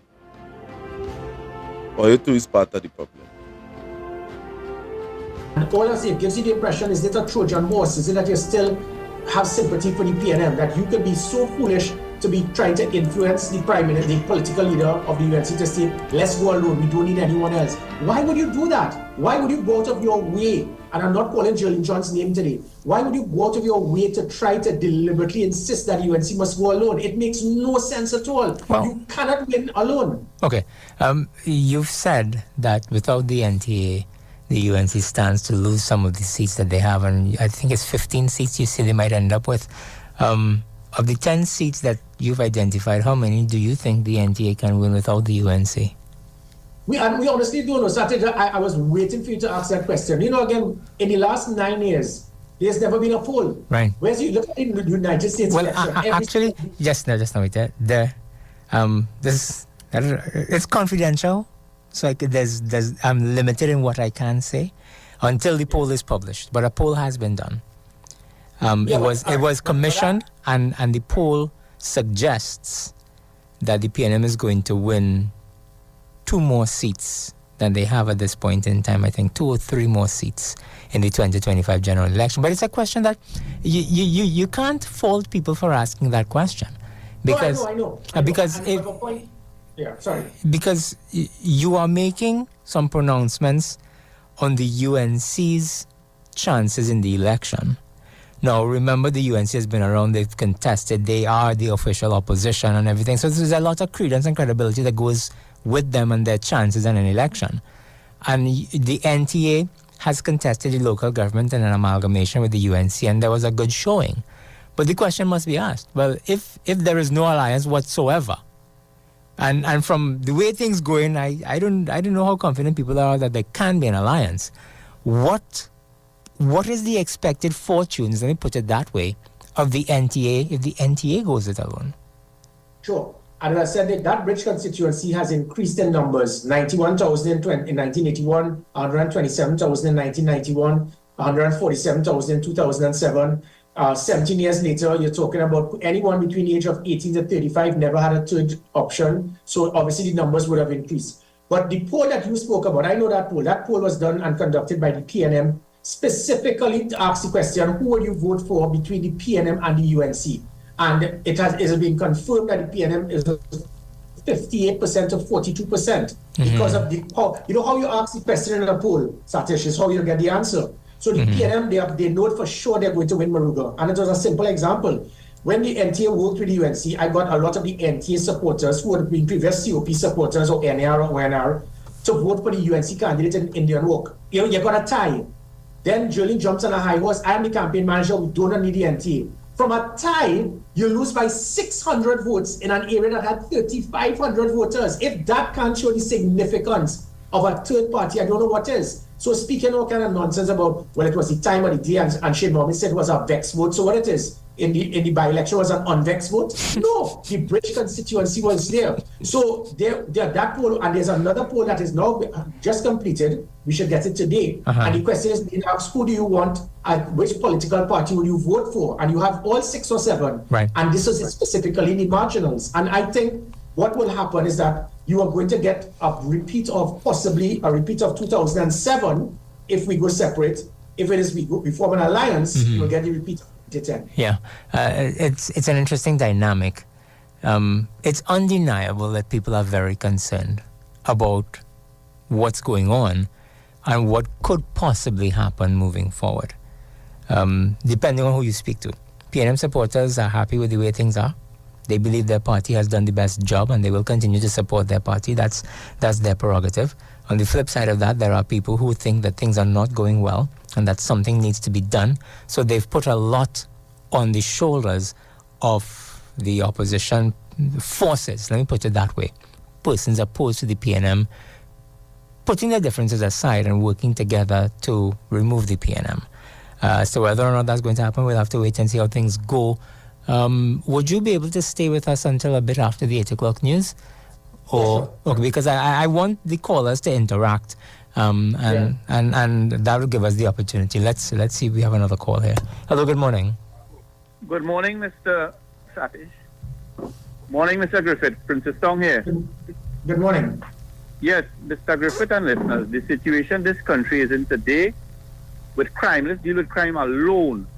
Mr. Gary Griffith is extremely relevant to this time. There is no other politician on the landscape right now who has a plan, who has the charisma, who has the gravitas, who has the belly to stand up for the criminals in this country across the board. And because of that, I would like to see in 2025, whatever happens, however it goes, I think Mr. Gary Griffith has an integral role to play in the politics of 2025, and I would love to see him in the government, because all of them put together have failed us. And if we want to deal with crime, Gary Griffith must be part of that solution. That's all for now. Thank you, Princess Tong. Thank you so much for your call. Not necessarily a question. Let's take another call. Hello, good morning. Hello, good morning, Satish. Good morning, Gary Griffith. This is Mr. Kirat. I have a quick question for you. If you are made the Minister of National Security tomorrow, how would you facilitate an increased availability of non-lethal protection and possibly lethal protection for ordinary citizens? How will you streamline that process, sir? I'd like to hear your ideas, please. Thank you. That will be changed within a week, and it's not because of me. There's a certain person who I know well called Nicole Griffith, my wife. She put everything in place. She did the research. She went worldwide. She looked at what happened in Italy and Japan, the pros, the cons. She did everything. She packaged it, gave it to the government. I did it as Commissioner of Police, prepared it, to have non-lethal weapons, pepper spray and so forth be used. You heard the nonsense from the government, well, a criminal might use it to commit a crime. I wish criminals could use a pepper spray to rob someone rather than shoot them. So the stupidity, it seems that the government has always gone out of their way to prevent citizens from defending themselves, which is why I had the problem with this government when I provided firearms for law-abiding citizens, and they had a problem with it. Yet, they were harassing me to get firearms for all their friends in high places. So within a week, we will make it accessible for persons to have the use of non-lethal weapons, which will be, again, pepper spray. It's what I did as Commissioner of Police. Never before the police ever had pepper spray. I provided that because we had persons, sometimes they're a little unstable, and their police now will be using a firearm to shoot the person. I provided the pepper spray. They removed the pepper spray. They removed the body cameras. They removed the tasers. Every single thing I provided, they shut it down because Gary Griffith implemented it as commissioner. Same thing as Minister of National Security. Through Kamala Prasad-Visessa, I was able to implement the damming vessels, 12 vessels that can lock down the country and be able to make sure our borders are secured. Anybody goes down the islands will see those 12 vessels parked up there, moored in Stobles for the last 10 years out of bad mind by this government. We could transform this country. It can be done almost within a few weeks. Okay, we have former police commissioner, NTA political leader Gary Griffith. Let's take some of your calls. Hello, good morning. Good morning to all. Mr. Griffith, I have to say that I felt so, safe when you were the commissioner of police. And I really hope that Mrs. Kamala Prasad will really listen to what you are saying this morning. I've never gone against her, but she really has to open her eyes and see what is happening in our country and listen to the people who really care about this island. I really hope and pray that she would really join with all the other parties that are creeping up and do something, because we are in a terrible state. And I hope and pray that you will be in government again. Thanks a lot. Okay, thank you so much for your call. Are there talks taking place at this point in time, or have those been shelved? What's going on? Well, I can tell you, up until local government election, every morning, 4 in the morning, she and I will be discussing, and I'll be working to full operational plan, and it worked throughout Christmas, in just Carnival, and then there would have been dialogue with both of us where it was agreed for me even to go up for St. Joseph. So I didn't do anything willy-nilly to put pressure on the UNC. So I just want to clarify that. And then, as I said, in March, all of a sudden, it seemed that Julian from day one, even before local government, she said, UNC could win alone, we don't need anyone. And that is where Kamala Prasad-Visessa started attacking me, leave Julian John alone. I can't, because her decision, if it is so influential, it is going to put the PNM back in government. And when I speak to almost every present member of parliament in the UNC, every present NATEX member, they all agree. They said it is point blank that if we work together, we are going to win. But there's a saying that, everybody wants to go to heaven, nobody wants to die. Nobody wants to speak to the political leader to state, well, PL, we believe in you, we love you, we trust in you, but we wish to guide you, we wish to give you advice. Everybody is just agreeing to what she's saying, and it will send them back into opposition. When she started attacking me, again, I wish to give the assurance to the UNC, I have no intention to have any fight with the UNC. You all are not in government. The PNM is in government. The PNM has become the problem. The vast majority of the country wants the PNM out. I have my support base. You all have your support base. We work together. We understand the problems. It will work. I sent official correspondence to the political leader, to the chairman. There's not even been the courtesy of a response. The only communication we get is you never know which Monday night she's going to get up and start to attack me. I have done nothing to warrant it. We have said nothing to cause it. I have no intention to fight with the UNC. I am here to support and work with other political parties, inclusive of the UNC. And as I said, it is just unfortunately that one or two persons seem to have a little tabanker that Gary Griffith became too high up the echelon. I don't care where I am. You could put me at the lowest level of the ladder in cabinet or whatever. I am just here as a humble servant to try to fix this country and to be in a position to make you all safe again. Let's take another call. Hello, good morning. Good morning, Mr. Griffith. Good morning, Satish. Two questions, Satish. Mr. Griffith, why is it that since you left the office of Commissioner of Police, have you bluntly refused to sit down with a seasoned newsman and discuss in total your tenure as Commissioner of Police, giving complete account to this nation as to exactly what you did while you were there? And secondly, Mr. Griffith, a talk has emerged in the corridors of the UNC right now that if the NTA has so much of support, then they should show it. Then you should call a meeting in Woodford Square and show to the people how powerful the NTA is. I think it's a legitimate argument. I listen to your response to both questions. Okay, so the first one, I think I have spoken for the last 3 years. It is the highest reduction in in violent crime in 17 years. I implemented every single policy the country has never seen, the type of technology that peg back criminals, put fear in criminals. I formed the National Operations Center, the Rapid Response Unit, Emergency Response Patrol, the Domestic Violence Unit, tasers, pepper spray, body cameras, Operational Command Center, Commissioner's Command Center, dashboard cameras on the vehicle, the online reporting, the police app, 482 Gary, everyone contacted me. There were 43 death threats on myself. I visited every single police station. 95% of the 2nd Division police officers supported me. Public trust and confidence in the police service went in. Now, somebody would have just texted me there. But, Mr. Rima, I really lost concerning your statements and them it has been making it. It kind of all over the place. 1 minute you're saying that we are under siege, and next minute you're saying something else. I don't understand. So you would have made a comment there, a matter of fact. You would have made a comment. The UNC only needs to have observers for the election, right? It said the country needs international help to fight crime, not Gigi. I don't understand. Gigi have question marks over his head. I don't understand where you're coming from. I really don't understand. Candace, are you there? Yes, Mr. Renison. Good morning. Good morning. Nah, you're not on us yet, man. You're not on. Yes, sir. Oh, right. You're there, but the people in senior, man. Well, how they not seen me? I'm here.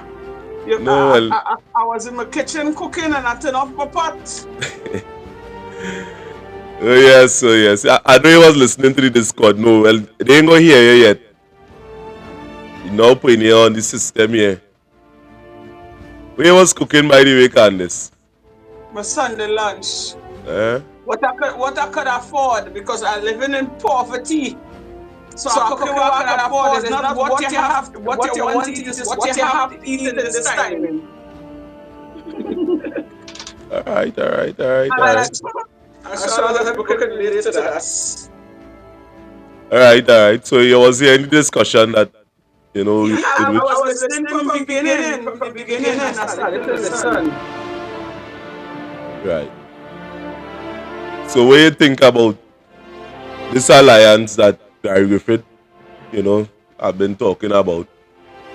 No, and he's saying it makes a lot of sense. He's saying it appears to have no rules, Candace, in the whole thing, and you know he's a man. He said the alliance appearing to have no rules, and if you had to go in an alliance with somebody, I mean it had to be based on some form of rules. Yes. You go jump. You have some sort of rules. You will jump into something with somebody without rules. No, without rules is chaos. We must have rules. As humans, you know, the flesh is weak. We must have rules. I see you moving up a little bit there. You don't move up. You don't move up. I'm rushing, so I had to put things in the right perspective. Because today's my day off. Yeah, today's your day off. Today's your day off. Well, I would have seen a disturbing trend in Trinidad and Tobago in the fact that, you know, they're trying to say that Gary Griffith is the bad guy for saying that, you know, the alliance must be a little more structured between him and the UNC. They're making him out to be the bad guy based on that. That is false rumors. You listen to me carefully, eh? Let me tell you something. How all of a sudden Gary Griffith becomes the bad guy when he was doing such a tremendous job in fighting crime? Mm-hmm. And I always say to myself, I feel that something went wrong, and a lot of people, they are afraid of what he might discover. And Judging from how I heard Mr. Gary Griffith talk, he cannot be bought. This man talking on fairness. You understand? He's bringing it real to the table and he's talking on fairness. And a person like that, they will be afraid of. And to be honest, I strongly believe that the UNC needs Gary Griffith.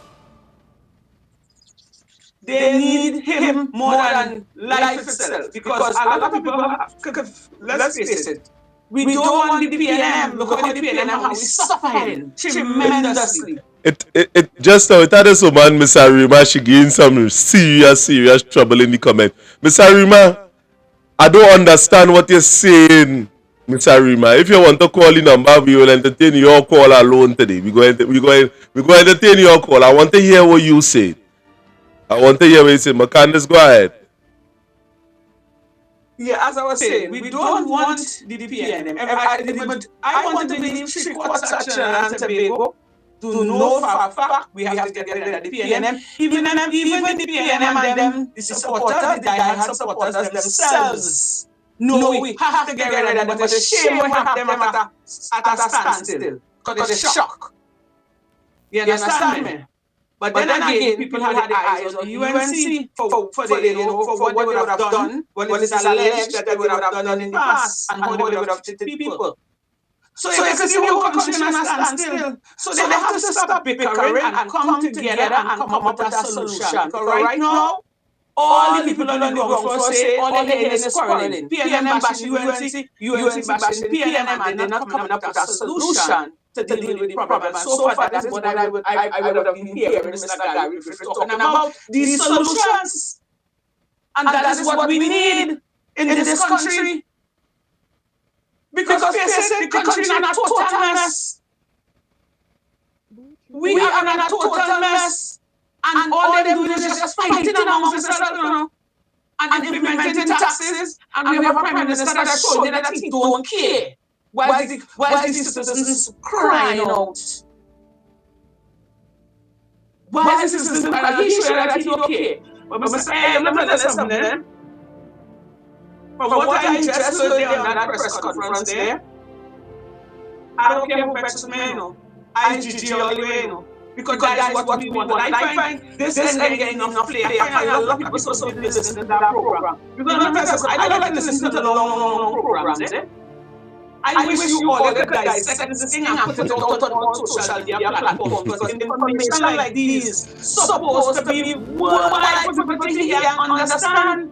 And it's about time the UNC all they come together, put aside, move around, all they have to move around and get it correct, get it right. Because the PNM making joke, you know. They intend to do whatever they want at any cost, at the blood, at the backs of me, you, the citizens of Trinidad and Tobago, back in order to stay in power and to have the way. Because I can't understand a government seeing a country bleeding.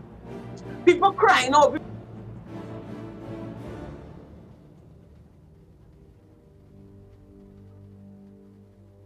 You could do it at next pay. You're suffering and all is still coming now to implement all these taxes. Food prices going up, crime all over the place. Nothing is being dealt with. And all they're focusing on, their main focus is tax, house tax, to target people pension, to go into your account, the same prime minister who say he don't play by his money and he don't like his money to sleep out. But he want to play with we money. You understand me? He want to play with our money. And choke us to death, stifle us to death, and all they're studying is how to tax us. And they ain't putting nothing in place for the citizens, right? And then unless they only want to stop crime, how are they going to stop crime? Because when a man have and he hungry, he go in and thief. And it done see in this country already, there's only get swift justice if you're a minister. You have to be a minister or somebody high in society. So what's really going on? What's really going on? Now, at the end of the day, I want to have nothing to do with the PNM. I don't care who hear me, no. I had enough of them. I am one of the foot soldiers be on the ground and I just hear my people crying out. I just hear the citizens crying out. Now, I have a TikTok page. When I throw up a short video, the amount of comments I just get on those videos, and I was shocked. I just did it out of rage because I was disgruntled with how my government, who I would have been voting for so many years, how they leave me for dead. You understand me? Even when I write letters to the commissioner asking her for protection and assistance, she back on me. You understand? And there was this other guy, what's his name? I think he was assistant commissioner. When I called him, somebody had passed his number to me to inform him of what taking place. He spoke to me once. Wait, and he blocked me Byster. on WhatsApp. You understand me? He blocked me on WhatsApp, but I wouldn't call his name now. I will call it at a later date. You understand? So that is to show you, this government do not care. We employ them to see about the affairs of the country, and they're showing you plain as they don't care. So this strategy with Gary Griffith coming with, I 100% stand by him. He has my full support. And that is the only how the UNC could win. You see, all of that bickering amongst themselves, all they need to stop that and get it together. Because plenty people really don't trust the UNC. They don't. And some of them studying race. You understand? I don't know why they're studying race, because we are a blended bunch of people. We blended it, Indian, Negro, Chinese, Douglas, we blend up. But some of us, old school, they're holding on to race. And then because of what some of the parties, because it's on both sides, UNC treat me bad, PNM treat me bad, but at the end of the day, we don't want PNM. UNC may not be the solution, but UNC still stand a chance, but they stand a chance the correct way. And the correct way is to join with Gary Griffith. I don't care if they vex with me after this. Join with Gary Griffith and let me get it together. The main concern is about the citizens of the country. And I don't talk. It's about who want to be this and who want to be that. Or they had to put themselves last and put we first. But they can't put we first, but then what's going on? We go end up like Venezuela, because we have red bangarang in Trinidad, you know. The people don't want the PNM. Look how PNM have people suffering. And it's like they block out the cries of the people. They block out the cries of the people and they're going forward. I don't know what is their plan, what is their motive, but they clean forget us. We, the people who put them there, they forget us. So it's like we don't have a say. You understand? Every man, woman, and child who would have put them there and they promise to do all sorts of things for us, they neglect us and they're showing us that they don't care. And I don't know what Trinidadians waiting on to wake up. Now listen to me. A lot of people, when this policeman get catch on any wife and thing, everybody jump on board and they make the comments. I know too, I don't get in the juicy details, but I only entertain it for one day because I know we have important issues to deal with.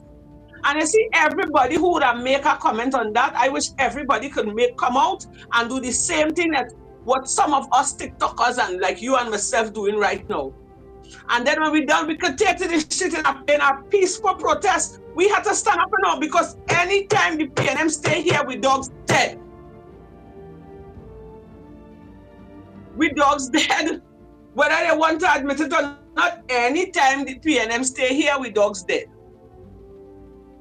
But at the end of the day, it has some people, whether they PNM killing them, choking them, stifling them, they go to stay there because of what they would have gone through.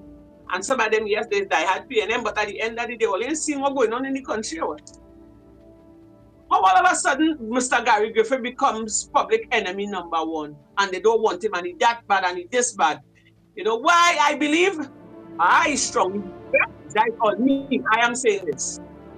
Too much of them had their hand in the cookie jar, and they don't know what side he will fall on. So in order to not have him around, is to try and eliminate him, or to try and dirty his name, paint a very nasty picture about him, to muscle him.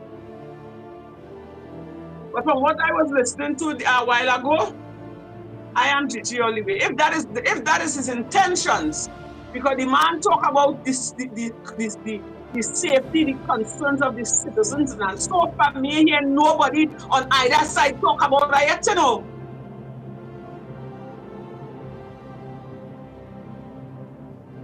Or if they talk about it, but then but we fall on deaf ears. But at the end of the day, all they need to get it together is people's lives all they're playing with. We admit everybody thief. The $4 billion we're going missing. It end up in my pocket and your pocket, Mr. Renison. It is the ones that in authority had to give account, and they can't give account for it. And that is something that all has been going on. Huh? I say up till today they can't give account. No, and let me tell you, that has been going on for many years. And acts like that is what have the economy crippling, and in this condition it is in today. You see, them kind of greedy and selfish act is what have Trinidad and Tobago in this dilapidated state that people from abroad don't even want to come here no more. People don't want to come here no more because why? If the head are good, how the tail could be good. When you have officers of the law, right, it is alleged that they all kind of thing. So you don't have investigative officers to investigate the police and them to see, well, all right, make sure they're doing the correct thing. No. So when them getting away, they come like they're breeding more criminals. They're breeding more criminals, and you feel, look, sometimes, let me just tell you, sometimes if you have a report and you go in the station, you know the way how policing was back then. So no, it's different. Some of them police and them vexed to take your report, you know.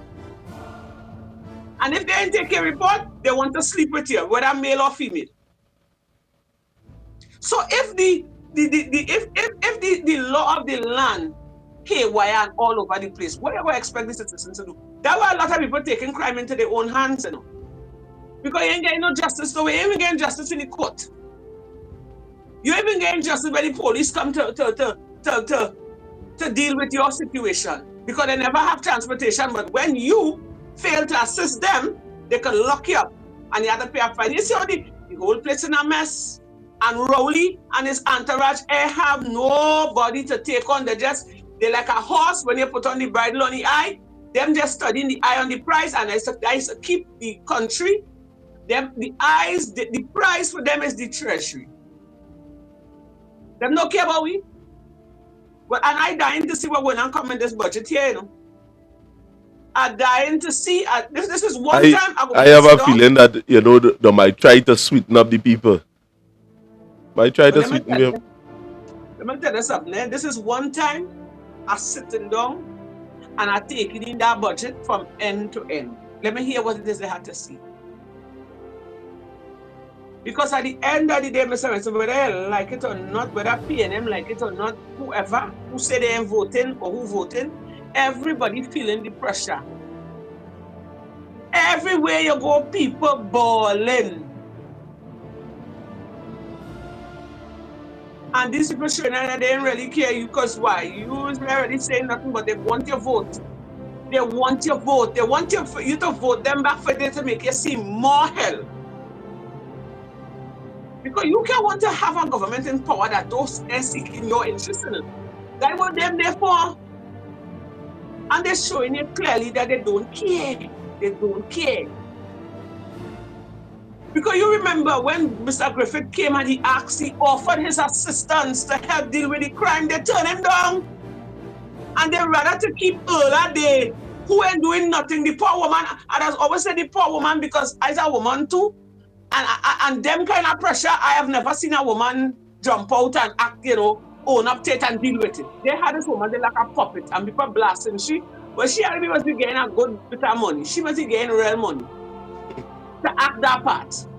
So they had to keep have a puppet there who doing nothing, murders all over the place, and dismissing the fact that we have a crimes a serious, you see how my voice changed, a serious crime problem in Trinidad and Tobago. And people turn at the capital and say, no, we don't have a serious problem. While one of all them ministers getting jacked up, right? And they take his bracelet. So that alone is not to show you. And he had said, thank God, just the bracelet. He take up some of them guntas in another place and another time they might unalive the poor man. No, I'm not inciting crime, but I'm just showing you how real it is. And these people turning a blind eye to everything people say. Goodness, I can't believe that you will come on national radio, on a national broadcast, an international broadcast, and just lie. You calling the Alcin a poor man? When I Come say now, man. Come now, man. You can't. poor man, when I say poor man, I'm talking about I strip him down of all his credentials. Not poor. Not poor. Listen to me. When I say poor man, I bring him down to a civilian like myself, because it could have been me, it could have been you, right? They come and they rub him, and some people saying it's a hoax, but I don't believe it's no hoax, because that to making the government look bad, because you're just saying one hand that the crime, we don't have a serious crime problem, and bam, now when I am minister, I get jack up. That making any sense? I believe them, the youths and them, because them youths and them don't really watch the news. And they must use high on the weed that Rowley give them permission to smoke in the home, so they decide to take a walk. And they must work a little weed money, and they decide to see him and pull up on him and take his bracelet. But then again, look how fast they apprehend them fellas and them. Less than how much? 48 hours? Less than 48 hours they apprehend them fellas and them. So what about the other people? And the police just know what's going on, you know. Don't feel it, you know. But it's like crime is a business. No, in this country, you're frightened to leave your house. I'd be frightened to leave my house. Every time my children leave the house, I'd be frightened for them. You're home in your house and you are frightened. Port of Spain is like a western town. You could be walking the streets and pick up a stray bullet. You can leave to go in the markets and end up coming back because you're in some country being somebody's sex slave, or they hire string up and they're taking your body parts. The country now mess, so instead of everybody fighting, we all 3/4 Trinidad and Tobago come to the conclusion, even the diehard PNM knows that here what's going on. The PNM has failed us tremendously. We had to make a stand. So what are they going to do? Separate the votes for PNM to get back again, for we to dead this time? When everybody started to see pressure and they go, no, seven go have robbery, no, seven go have killing, you know. Because they show it, if they can deny that we do not have a serious crime problem, what will happen? But they are secured, you know. And they want to bet, I sure that Minister Health ain't walking the road by himself again. He making sure anywhere he going with security. They had a security, they had people. At least he had the option, because what about the people that don't have the option? What about the man that don't have no security detail, no government work, and are dependent 10 days and thing? Because that don't work no way. Let me say you working for minimum wage 20-50 hour and you getting your money mounted. You understand what I mean? And just these same fellas decide to make a next walk and then see Terrence and they see you. Well, it's my little bit of dollars they going with. It's my purse they go and snatch. Understand, but Terrence now could say, right, Fitzgerald sent to police to detail manner. We here who in this mess, what are trying to get at, do have a choice. No, it is forced upon us. And the only time we have, but the only time we could change that is through voting. That is how the Constitution of Trinidad and Tobago is set up. And we can't be preaching disunity. We must always be preaching unity. In the 1970 revolution, Indians and Africans come together. And we would have made a change that was unprecedented. At the time, Candace, imagine PNM was in power for 30 years. Straight. Imagine a man who feeling that he can't lose election. Imagine a man that feeling that, you know, wherever he say, regardless to the factor that you disagree or not, he's still going back on top day. And that is the power that Eric Williams would have in the beginning. Eric Williams would have started off nice. But there was people that was opposed to what he was doing. and they didn't have a say back then. That was the atmosphere, you know. So it would have created a revolution that was like no other, matter of fact. A revolution that would have started off in the university. Children, pupils were marching on the streets, and Black Power movement would have started thing, people starting to loot because they did fed up. Because if Eric Williams at that point in time say we going on let me say I'm going on Bella Stadium, nobody could not say no. It was his rule alone. So where Pandey would have came up through the trenches, through and say, hey, this can't be, regardless of the factor that yes, he is a government, this can't go on. There are other people that is existing in Trinidad and Tobago, and they too have a voice. And the same thing, that is what Gary Griffith is saying. There is a bridge constituency between the two parties. PNM are the voters, UNC are the voters. But what does make the difference is the fence line voters and them, who vote based on logic. They're not akin to any party. And what they see is that many of them outside there are seeing is fighting amongst the set. And PNM just in a corner so and just laughing. And if they feel anything, they might just, alright, they might say, alright, hold a 100,000 and finance a small party to fight on their own. Pulling away from the real issues that is taking place here in Trinidad. We need to come together and beat the PNM bad. Need to come together and do that. And you see, the thing is, they just, playing with the citizens' life, And that is my thing. We the citizens, we like to sit down, boy. Why only like to sit down so? Why only like to take pressure so? And I always say that they learn the behavioral patterns of the citizens of Trinidad and Tobago, and that is what they have been thriving on all these years. We know we're treating them bad, we're depriving them, we're doing this, we're doing that, but come and go to the election, man, we go butter them up. And that is what causing these people to be winning time and time again. And who been suffering? We, me and you, the whole of Trinidad and Tobago has been suffering. And nothing is being done. And this government, let me tell you something, this Prime Minister, he's showing you clearly he don't care. So if we could see this side I am now, much less if you get another 5 years, my advice to this is just start going to the funeral place and just pay down on all your casket or coffin or whatever. And look for a plot. Because it's dead, be dead, because it's crime. But I want to know that they could be in your house. Now we are on the verge of going into that. But you see right now, consider it a little peaceful. You see, anytime we have to go through what we're going through for another 5 years, well, it's no self-harm murder. No self-go robbery. And they will come up and say, we are not having a serious crime situation in Trinidad.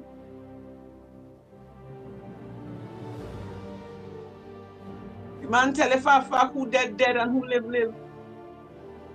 If your Prime Minister could tell you that, I take that as an insult, When I heard him said that, I said, look at that, but how a Prime Minister could say that to people, boy? You showing me clearly that you don't care if we live our life don't matter. And then you want to stay in power. And you want to come next election and to tell we to vote for you. Vote for the party of integrity. The party who will do this and do that for you, and you just say, and you see, Trinidadians have a very short-term memory. Now I keep telling you, you see, coming close to the election, all they had to play that clip like all they never played before.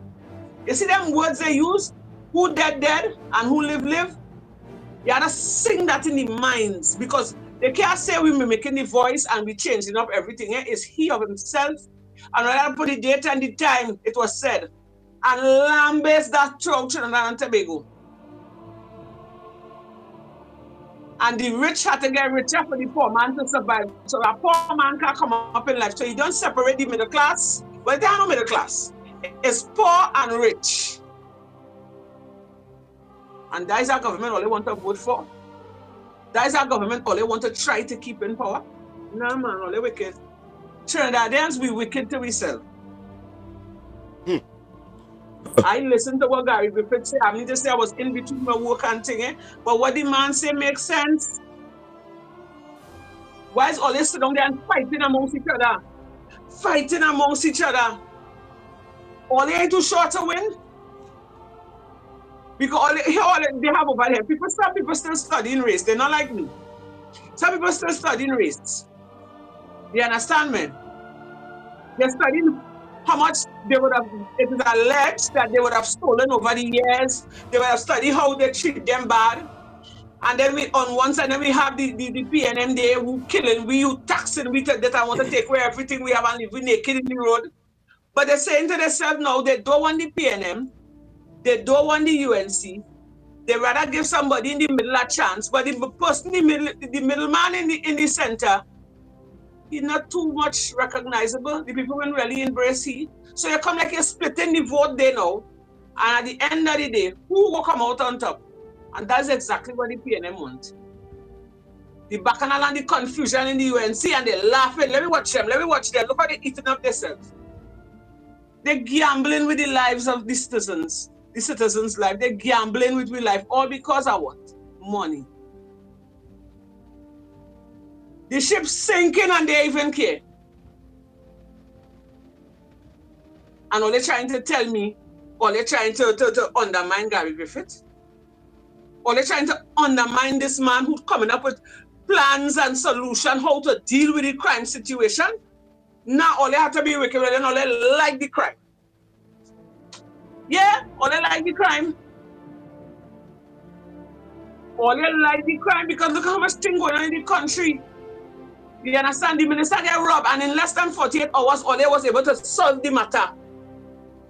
All they was able to find out who is the perpetrator and apprehend them. Because he's the minister. When we, the citizens, are supposed to be getting that kind of accommodations, when we are in the right and the perpetrators is in the wrong, or they're supposed to be putting up all that kind of sting operation to catch them, or they're not doing that, you know, why? Because they don't care about we. We are saying that, but it's we who employ them. Why back to front? Why is it back to front? It's about time we come out of that kind of who you know and who know you and who has say and who ain't has say. It's about time we come out of that. It's about time.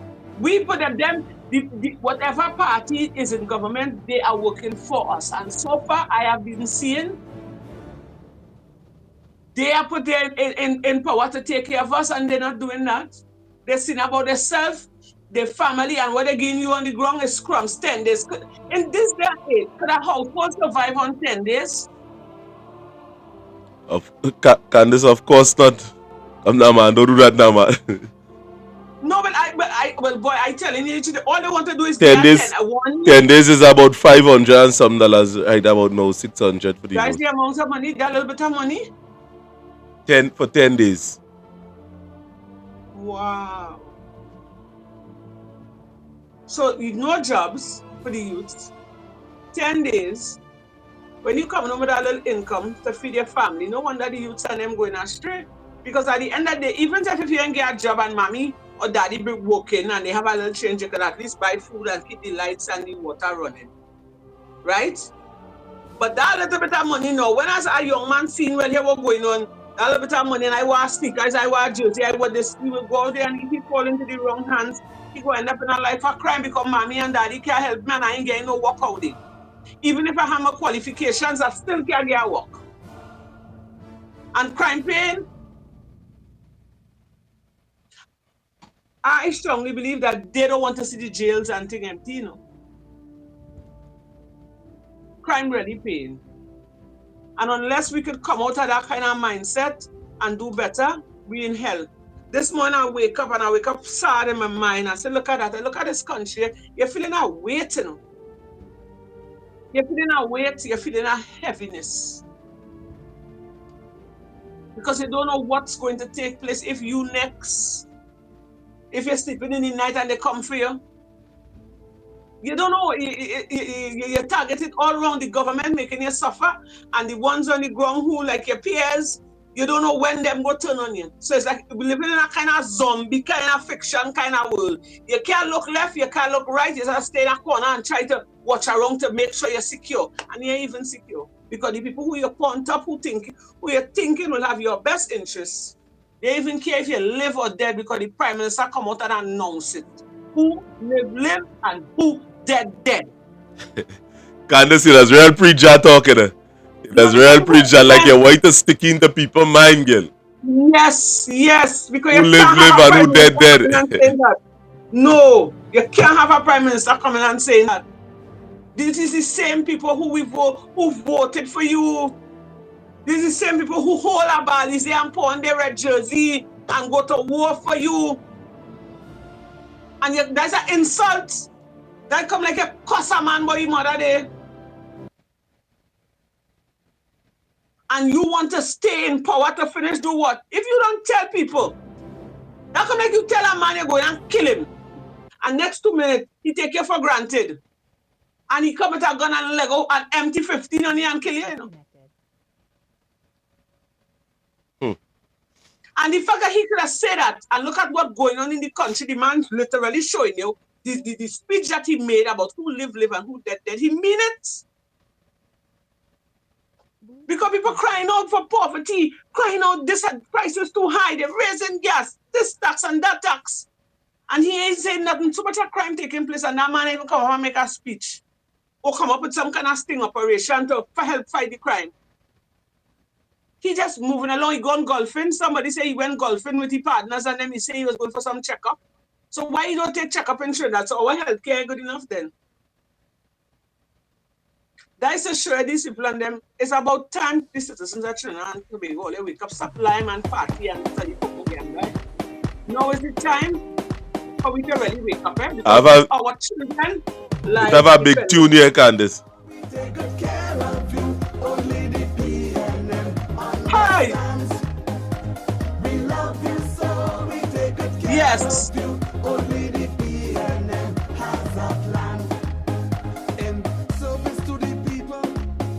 the PNM... I want to know if that is true. That is not true, but you actually seen it that true.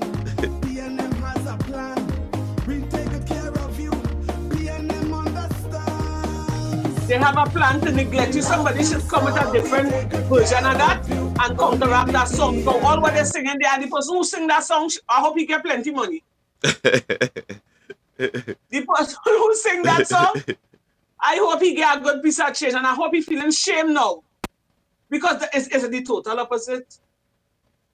It is the total opposite. They're showing they don't care.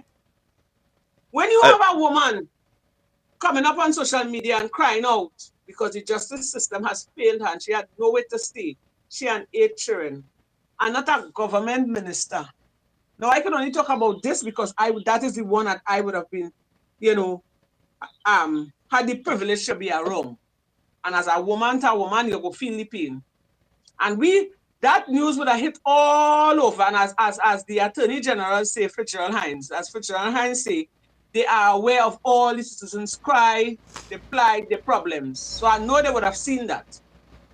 And not a minister and say, all right, let me give you an agency house to live in for the time being. Not just give you a house, until she could better herself for them 8 children. You understand me? And let the matter go back to court and whatever is the outcome. And then after that, she goes to find something to go because that was just something temporary until not even that. They even come to share assistance in case or until they just leave it like that. And they say, case, you don't want a government like that, boy. Trinidad is a small country. You don't want a government like that. And look at my situation, and I just didn't want to talk about it too much again because I don't know why they say I'm trying to push my situation up front. Although my situation is a serious one, because I'm sure if they really dig up on my situation and they do proper investigation, 3/4 of those arrests and those some young men and young women who got charges and is in the prison, that officer could lose his job and end up making a jail. Trust me. But again, this is Trinidad. All the youths, new dance, they are go like this. All the youths rocking with the PNM. I find this country. Everybody rolling with the PNM. We All the fed up. steppers moving with the PNM. The PNM boy. The PNM. Candace, I hope I didn't break a trend at all day. You understand? We was going through the songs and them day that you know the PNM. No, I was just watching some of the comments. I see Mr. Rima again. Yeah, them like to play these songs. New dance, they are go like this. All the And you youths see, rocking with the again. PNM. Everybody rolling with the PNM. Yeah, Candace. I want to see the response of some of these people, you know, because I can't understand you're hungry for 8 years. And the PNM come around now and playing all these songs and giving you rum to drink. If you really go have that strength to jump on board with them, you know. But if it's so all you wicked to all yourself. Because this is how I feeling it. I show all you feeling it the same way. And anytime all they decide to go back that way, all they don't like all themselves. It's better all they go and live in a different world by themselves because Rowley I even care about all you too.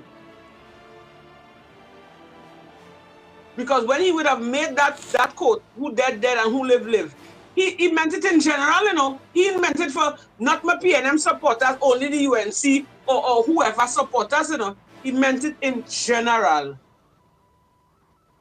So I want to see all they jump up behind a PNM van. They better don't pass in front of my house. Anyway, they don't know my face.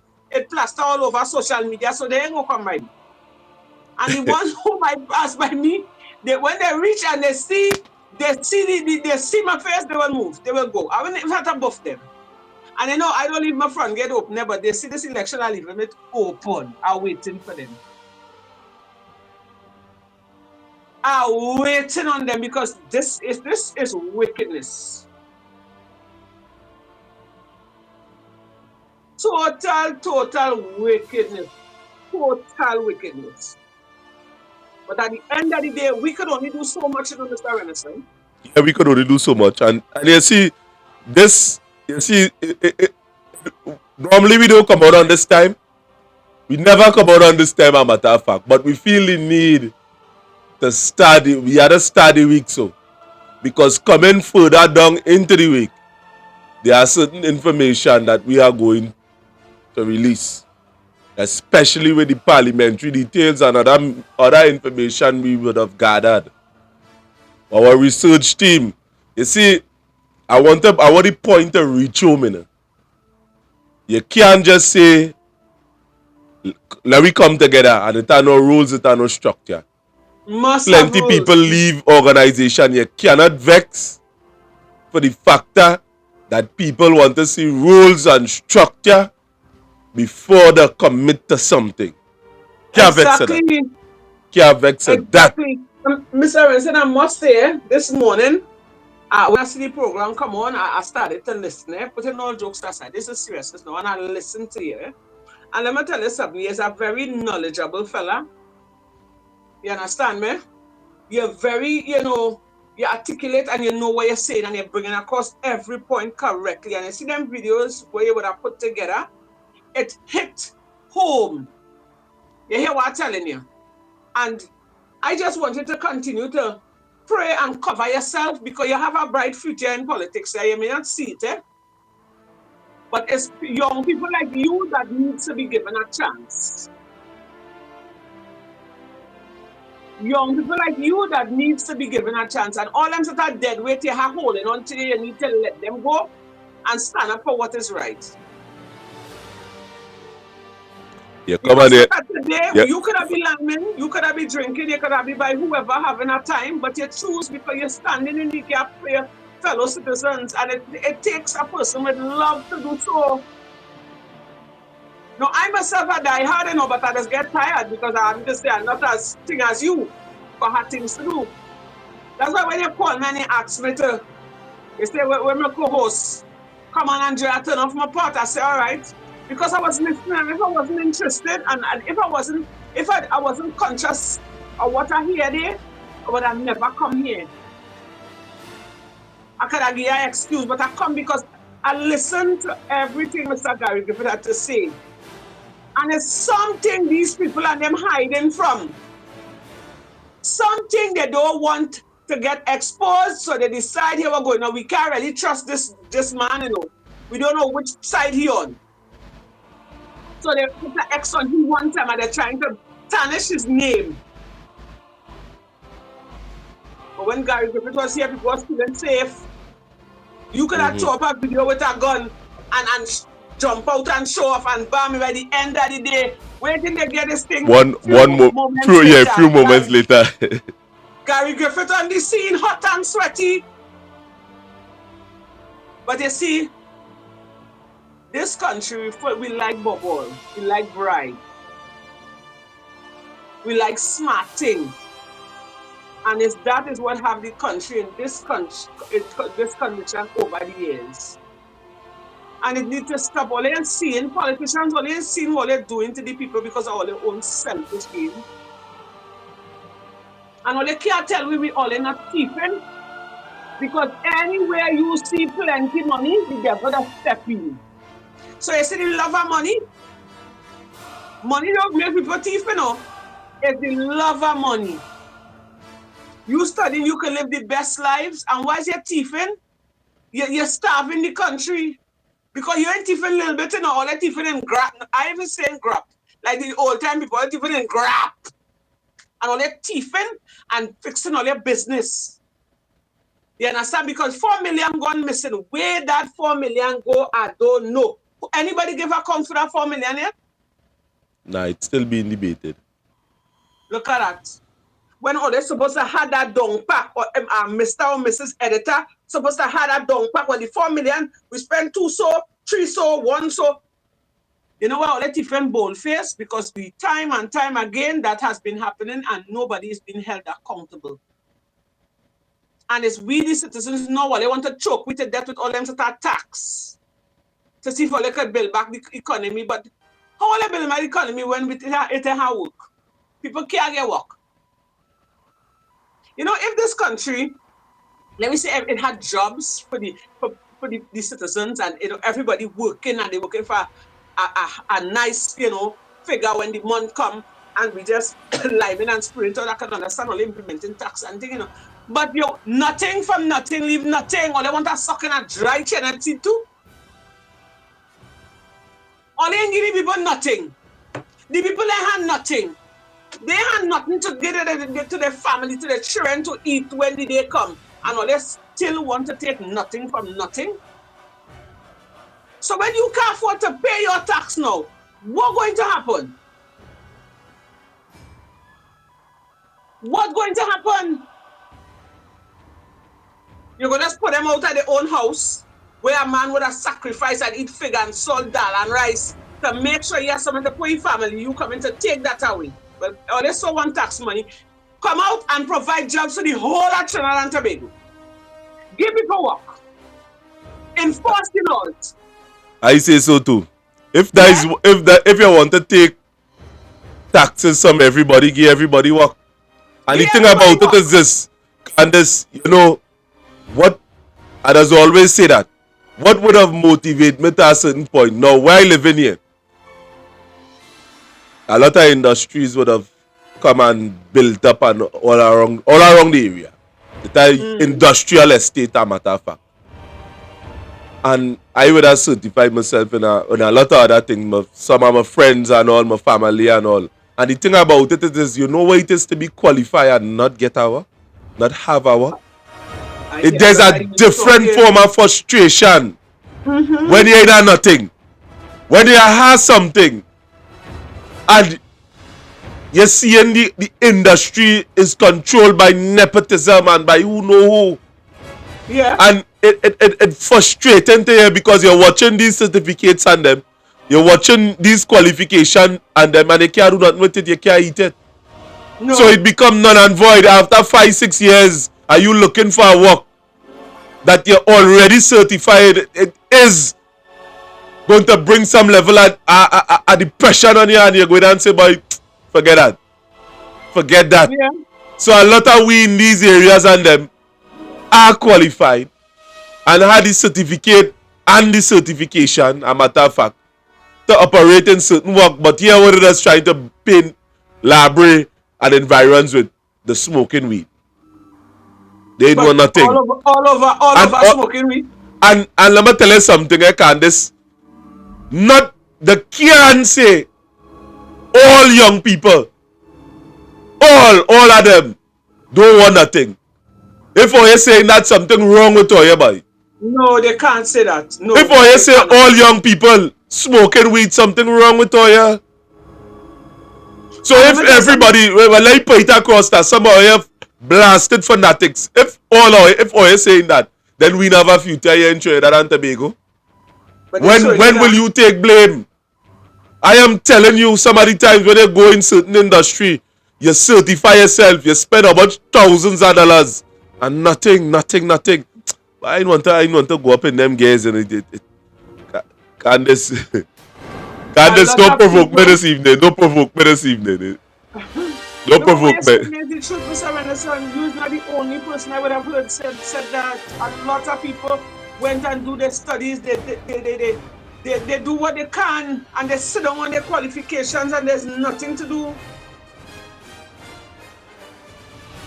They can't do nothing with it because they ain't getting work. Is that they overqualified? Or they don't have work?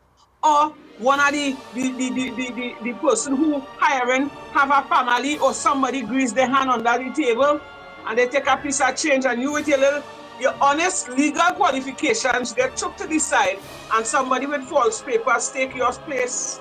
That is how it is in Trinidad. And who is going to implement laws to deal with this situation? Yeah, what I saying at the end of the day, see the scourge that some of you guys or some of you all outside they have against Gary Griffith, or you need to stop. Mm-hmm.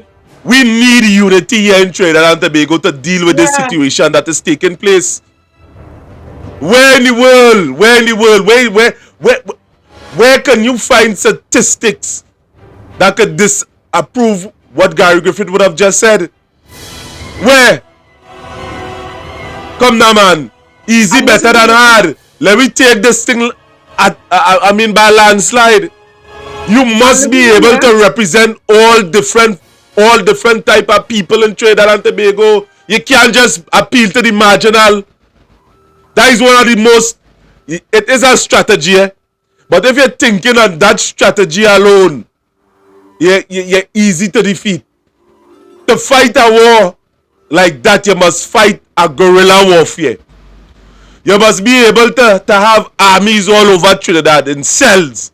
That is how the young Napoleon Bonaparte would have been able to defeat all the people and them that was before him. He would have been fighting a guerrilla type warfare in which it didn't have no real army. He was able to set aside so, and on all fronts, these armies and them, these little cells was equipped with generals, warlords, all of them. Everybody could have do the same thing. And when they come together, it's something different. We too must adopt a strategy like this and not remain in this kind of... We mustn't keep fighting the last war. The formation that we are forming up, the PNM already noticing it. And trust me, I ain't watching them as the enemy, but there are people that want to stay in power, that are benefiting from this present situation as it is. Yes. And we must not give them the option that, alright, all they have to do is just boost up the marginal and think just so, and we go win. We mustn't give them the option. No. We must fight a guerrilla warfare. However, we must have troops in Point 14, troops in Toko, troops in Central, troops so, and everybody could bring something to the table. But when they're alienating a certain set of people, what do you think? And there are people that will, Candace, are telling you, there are people in this area who do not want to vote PNM, but they will not vote UNC. Yeah. So you gotta reach this people, you gotta pull them out of that mindset. You gotta pull them out of it. And that come like a woman, here that come like an abused woman. The man beating you, he leaving you hungry, leaving your children hungry to starve to death. And but he's still giving you a little bit of food, and what he gives you is next to nothing. So you rather to subject yourself to that than to step outside the box. And what I am saying is this: the strategy must not be this kind of damn chain up that you could do it alone. No man is an island. Yes, you may be capable of doing things on your own. Yes, to a certain degree.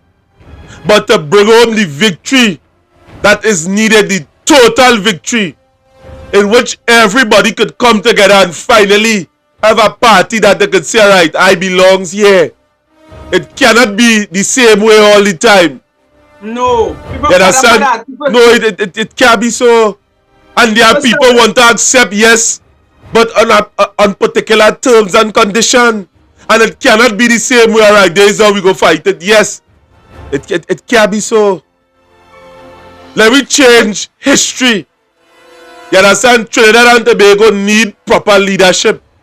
Proper, it's too long. And nobody in selling themselves to something that they're not sure about. Me ain't go vote for something that me ain't sure. If I asking you for, alright, tell me this. Or let me agree to this and you can't. How could I sell myself to that? How could I sell the people that are following me to that? And you know today I can tell a story. You know? Alexander the Great at time, he and his whole entire army was marching for miles upon miles. And with that march, somebody, a shepherd boy would have see Alexander and say, oh God, there's Alexander the Great, so he run and he fetch him some water. And when Alexander the Great would have take this thing and put it by his mouth, and when he about to drink, he watch wrong and he watch the troops. He give back the boy the water. He say, hey, you see I tie anything for the rest of my troops? The boy said, no, it's only this alone it have. Alexander said, nah, I can't drink that water, you know. And the army would have pledged their allegiance to Alexander on that particular day and say, I will follow you till the very end of the earth. So stick up in there. Remember last word. So you see that clipping where you talk about it? You need to play that and put that in a little something and send that for Rowley. Yeah, you need to send that for him. And you need to play it for the whole of Trinidad to see, because if it is that you see in your country, go ahead, Mr. Minister. I don't want to, because no, you're going down a particular road. I know it does function, Candice. I know it does function. I know when something get underneath your skin, how it does function. And I'm glad you're talking, because the story could be told into both parts. And here what it is. It shows what it takes to be a leader. You lead from in front and you watch your troops. And two, you as the leader that understand that there are people following you. You can't make them walk into a ditch. No matter. When I say that, I say all of you understand the message between the message. Read between the lines. Candice. Yes, Mr. Minister. Yeah, go ahead, because I mean. Gentlemen, you say walk into a ditch, people that inside the ditch already. It's just waiting for me to cover up, throw dirt and cover me. It's just they just waiting to throw dirt and cover me. People don't suffering already. Where's your one? Where's your one to see that people are telling you, now? This government, I don't know how to say it. If I could talk Spanish, I'd talk it in Spanish. I would have talk it in Mandarin, I'd talk it in Chinese, I'd real fix it. Candice, go do that. Candice, let me show you something. It's serious, man. This is not a laughing matter. What the people are going through right about now, there is not a laughing thing. There is a serious. No, I understand where you're coming from. This thing serious. Yes. You know what is it they told today? This thing serious. It's real serious. More than anything else. And you see the quarreling thing between all them parties and them small parties and the UNC. It had to stop. It had to stop. While we sit down here quarreling and talking and thinking people dying right about now. Yeah. People right about now scoping out people's house right about now to break in. Yeah. That is how real it is. It's People real, business is at hand right about now. and they don't care. And they Stop don't the care. fighting. Stop the fighting. Stop the fighting. Stop the fighting. Stop the division. Because there are people outside there come and cheer you up and say yes or I can do it. And there are people, Candace, you see, I doesn't want to go down certain road. You ever hear about the bird that fall down in the cow dung? No. And a tomcat would have see the bird fall in the cow dung and he watch the bird. And he walk up to the bird, he say, hey, what to you about you fall down, you can come out? He say no. The tomcat help him out. He say let me throw in some water there. And so he could wash out all the cow dung on their wings and thing. The bird jump in the water, man, and he wash out all the wings, he bathe the thing. He fly out and he come on the bank, and as he watch the tomcat, the tomcat eat him. Set him up. He set him up, and that is exactly what the whole of Trinidad get set up, bro. He set we up. You see, Candace, there are people that is offline. You see what I'm saying? There are people watching you and they're sizing you up for their own benefit. And when they're done, they come in to eat you. Yeah. You see, and that is where we must stay cognizant of that is taking place here. Coming together right about now is a must. It is. The survival at Trinidad and Tobago depends on the unity that is being that should be formed now, a matter of fact. And we had to come out of this quarreling thing. Because it clearly shows, Mr. Winston, that all what the proposal the PNM say they put on the table for us when they were when they were campaigning, all of that is null and void. It is a lie. You see it plain in black and white. All what they promised to do and they said they are going to do, it is a lie. It's a damn lie. And now, they're showing us now, insult to injury. They're rubbing it in my face by saying, one, I don't stop me and don't tell me nothing. Who dead, who live. And the other one, the rich are to get richer for the poor to survive. And then they come back now and kick we from behind and say, we do not have a serious crime problem in Trinidad and Tobago. So in other words, they're starving we, right? You're burying we alive, and you ain't taking notice of what's taking place with us. But again, you're coming back because you're what we vote. This is good. Boy, all you're good enough. I don't know what all you're waiting on to see. And I wondered if some of these ministers would walk through their constituency, walk through town, all over the place and meet with the people and find out, what's going on with them, they're shame. Because they know they neglect the people. They know they lead the people for dead. They know they do the people wickedness. And some of them might just have a little bit of conscience. So when they study their bank account, who have half of the 4 million in their bank account, and they see certain areas they have water, they have lights, they have road, it might burn their stomach. So in other words, they want to do that because some of them have a little conscience, so it might ride their conscience. Or either that, or they up on the high chair, so they don't really want to come down. But it's the small man who they have to come back to get their vote. And it's really small man who on the ground had to put them in their place. Enough is enough, and we fed up. But the only how we could get rid of this PNM government, the UNC, or they had to come up with a strategy and come together as one. Because the PNM, they set like a mappy piece banana. They're just waiting. I tell you, see this budget, they come in with something nice to butter we up, Trinidad, I ain't telling you, don't take it, because we tongue out with mouth dry. Take it. But no way all they're voting. No way all they're doing. Because this government Trinidad, they don't care. He tell you that, and he meant every word of it. People will say we wasn't, we don't take no calls today. But open the line. And yeah, well, I that's opened the line because there was some anytime missed that calls caller that we come would and have gotten. That we Say would have again? gotten. I said we would have gotten some missed call there. Oh. Yeah, so we open back the lines, we open back the lines, we open back the lines.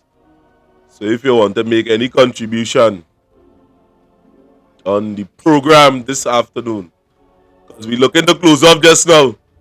Yes, and I had to go and eat my little pie. And think this evening, man, I had to go and eat my little pie. Well, my pie in the oven, I turn it off. Yeah, good afternoon. I'm not hearing the caller, eh? Good afternoon, sir. Yes, good afternoon. How you going? Hear me clearly? Clearly. Or you getting an echo? No, I was getting an echo. I hear you now. Okay. When you said to call, I was to call you earlier. No. But I hear your program kind of the I don't know if it's TV. Yeah. Who am I speaking with? Is this Miss Arima? Miss Arima. Miss Arima. I had to take my little lunch, so I now get the chance to call. Yeah, but you're saying some things that you know you're kind of all over the place. Tell me No, where I is never it? all over the place. All you need to study the politics well, especially geopolitically, and you will catch where I coming from. I don't be all over the place. No, well, at some point in time, I see her agreeing with the UNC, and some point in time you're fighting them down. No, I ain't Where fighting your anybody. allegiance really I'm is. talking the truth. Okay? All right, so let me get to the first sentence I text. I told you all to pay attention to the geopolitics. We're not looking good, right? So, if we ain't looking good, you feel good about that? The opposition, with this bickering, with the different small parties, 1 minute Gary in, next minute he out. You know what they're saying about us out there? In terms of how Gary Griffith, 1 minute, no, that's not looking good. We should have a No, level, it ain't looking a good. sense So of this is it. consistency. How are all over the place? We ain't looking good. They're saying the opposition weak. It's showing forms of weakness. In your interpretation, is what you mean by they are showing weakness? Seeing that they're not coming together, what you mean by the weak? What you mean by that? It's not me. I say geopolitically, we looking weak. Right. Right? I understand. Geopolitics is the politics in the UNC itself right about now. That way you're talking Right? about. In the UNC, yes. Internationally, they're saying the opposition is weak. And on the ground too. And people saying it. But Miss Arima, people will talk about it on air. Miss Arima, in your point of view, what do you see with the party? I barely hearing the lady. Related to her. She said what you're seeing in the party for the future. Well, as I said, I didn't explain much, but what I'm saying is the UNC has to go alone. They can't go with Gary because he has question marks over his head. Like what? That is with the US. Like what? What question marks are you speaking about? If you could remember, a report came out from the US, right, concerning extrajudicial killings. Okay? And that affects the whole settings with Gary. So why he not before trial? Why he ain't get locked Then up? after Rowley fire him, right? Gary fire him. Yes, you would see I told you all that in one of the sentences. They fire him because he to tell you they wanted to control him. They gave him money to do certain things. Gary was used. He was like a puppet for them. And when he catch himself, he jump out. But then at that time, the U.S. was already looking at him with certain things he doing. I should say was doing. I don't believe. I mean, underneath Gary Griffith tenure, there were extrajudicial killing. There were extrajudicial killing before and after. Yes. And with Gary Griffith that was there. I mean, he was the overseeing body, seeing this whole thing, right? Okay, But the look at officers me. that was You know what underneath is who, I mean, they would have been involved in the Yes, judicial but killing you that know him what the US personally. look at? You know what they look at?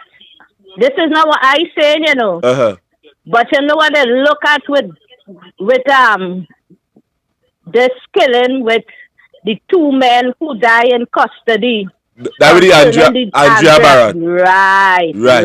Yeah, There's but where the things but start. the man that was in charge of that ministry would have been fired. Right, well, And they have to fire him. They and have Alexander. the US tell the government to buck up on these killings, these police killings. They have to buck up. They're looking at them still. Sarima, So all these things I they agree have with to you. look at. I agree with you, with these police killings in Trinidad and Tobago. There are plenty Talk hard, police I'm killings. not hearing you. I say I agree with you with these police killings in Trinidad and Tobago, It shouldn't be. There are many. Right. You understand? Right. But there are weaknesses in the law too. You understand? That causing them to get away from that. But I don't believe that it should be. It's not a guy. That is not a Gary Griffith problem. Listen, it's not me, It's there where it starts. And Yes, this is why Rowley had to get rid of him. Miss Arima, that is not a Gary Griffith problem. Let me be fair.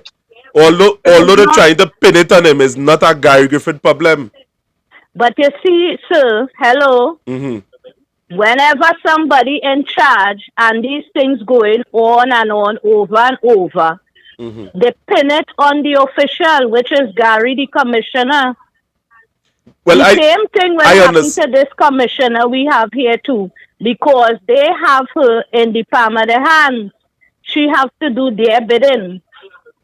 But it's the same thing when Gary Griffith see where they wanted to control him. You see, he start to stand up for them and they decide to put the axe on him. And we don't have another caller, Mr. Renison. Oh gosh, I'm not hearing the lady, No, well, you need to talk in the mic, ma'am. No, well, I hear you. I don't know what causing the delay. But at the same time, I don't feel that this is a Gary Griffith problem. It is not. That is not a Gary Griffith problem with the extrajudicial killing. I mean, he could be blamed for it. Yes. People will blame him for it. Who they know? Not people alone. Not people alone. Well, the US. And one more thing. This thing way past the UNC going into power and Gary joining up and in power. This thing right now, with all this crime, need international help. We need help from other countries, like how they did in Haiti, for our country to have some kind of soldiers or police, however the case may be, with this situation going on here. We can't wait for the UNC to go in power. We love country, so we need help. This is what we have to cry out for, together with the UNC. We need international help. We need intervention, right? No, if Rowley could go all over and ask for help for Haiti, and the Haitians get help from this country in Africa, now it have the Jamaicans inside of there with the Kenyans. Why the opposition, in as much as the government failed, the opposition with the people could cry out for help? As the lady there say, we need to protest, but protest for what? I say we need to protest for things like this because it's crucial. It's way past the police here because the police corrupt. The US tell you all of that too. So check out what I say and you will find out. All right. You can't trust the police. Thank you very much for your contribution, which is the head. It's three making sense. So it's who live and who dead inside of here. All right, family. Have a nice day. Yeah, well, thanks. Can you sound like your behavior? I find you was behaving. Because she not making. No, well, I mean, I hear it. You see, it's all about perspective, innit? It's all about perspective. Let me tell you something, man. You see, Yeah, but it's about perspective. I understand that. But you see, foolishness. You come to talk about the US thing with Gary Griffith, and they was But investigating him and all yeah, that. but that The is US don't facts. make a mistake, you know. If they had, if they, huh? Candace, that is facts, and it's something that would have really taken place. But the mere factor, there are certain people of the understanding that which she have right about now, of her understanding. Meaning, all right, they are watching, but it's not a Gary Griffith problem. The extra Thank you. judicial killing in Trinidad and Tobago.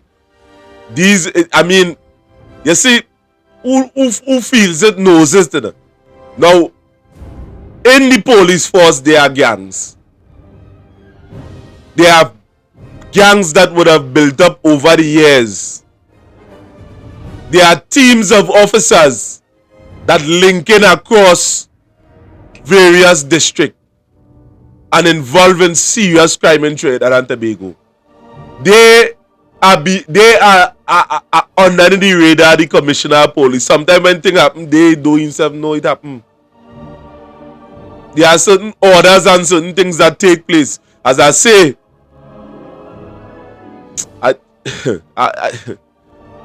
there are certain information I would have sent in Canada that in case anything happened, there was going to be a bombshell that going on release. In the police force, it have gangs. And people know that. They see the criminal entity, the average man, the people know that it a policeman robbing one block and carrying the thing on the next block. And that is so shameful, and then they will wonder why the public have no respect for the TPS. You would wonder why. Long time when you hear the police coming, you have enough respect, utmost respect. No, I just see how civilians cussing police, and you know, them cussing the police, and the police are doing nothing. I saying nothing, and that was raised suspicion in my mind's mouth. But and they're supposed to have respect for the police. But then these are people who have seen certain actions of the police, and the police know that, so they can't lock them up, because when they lock them up, they go scream. And that is so shameful, because you can't be wanting to fight crime and then encouraging it on the other side. You're making your job harder. If you're making it easier, even if you're making it easier for you, because you're getting the dollar, the euros, you're making it harder for another officer. So then you is not your brother keeper. You add an insult to injury. I don't care what nobody say. Gary Griffith was the man for the job. I don't care. You could have how much, whatever, they could blame him for what, I don't care. Because when that man was here, crime was on a reduce. People used to feel safe to walk the road, man. Because if you do a piece of shit, the same way how the police have the intelligence when they thief the minister bracelet, and because they didn't have no camera, they didn't have nothing in place, and they do their sting operation, they found who's the two man. The same way they could have do sting operation and find out about all the murders and kidnapping and human trafficking, they could get sting operation too. They just refuse to, because you know why? They're rubbing shoulders.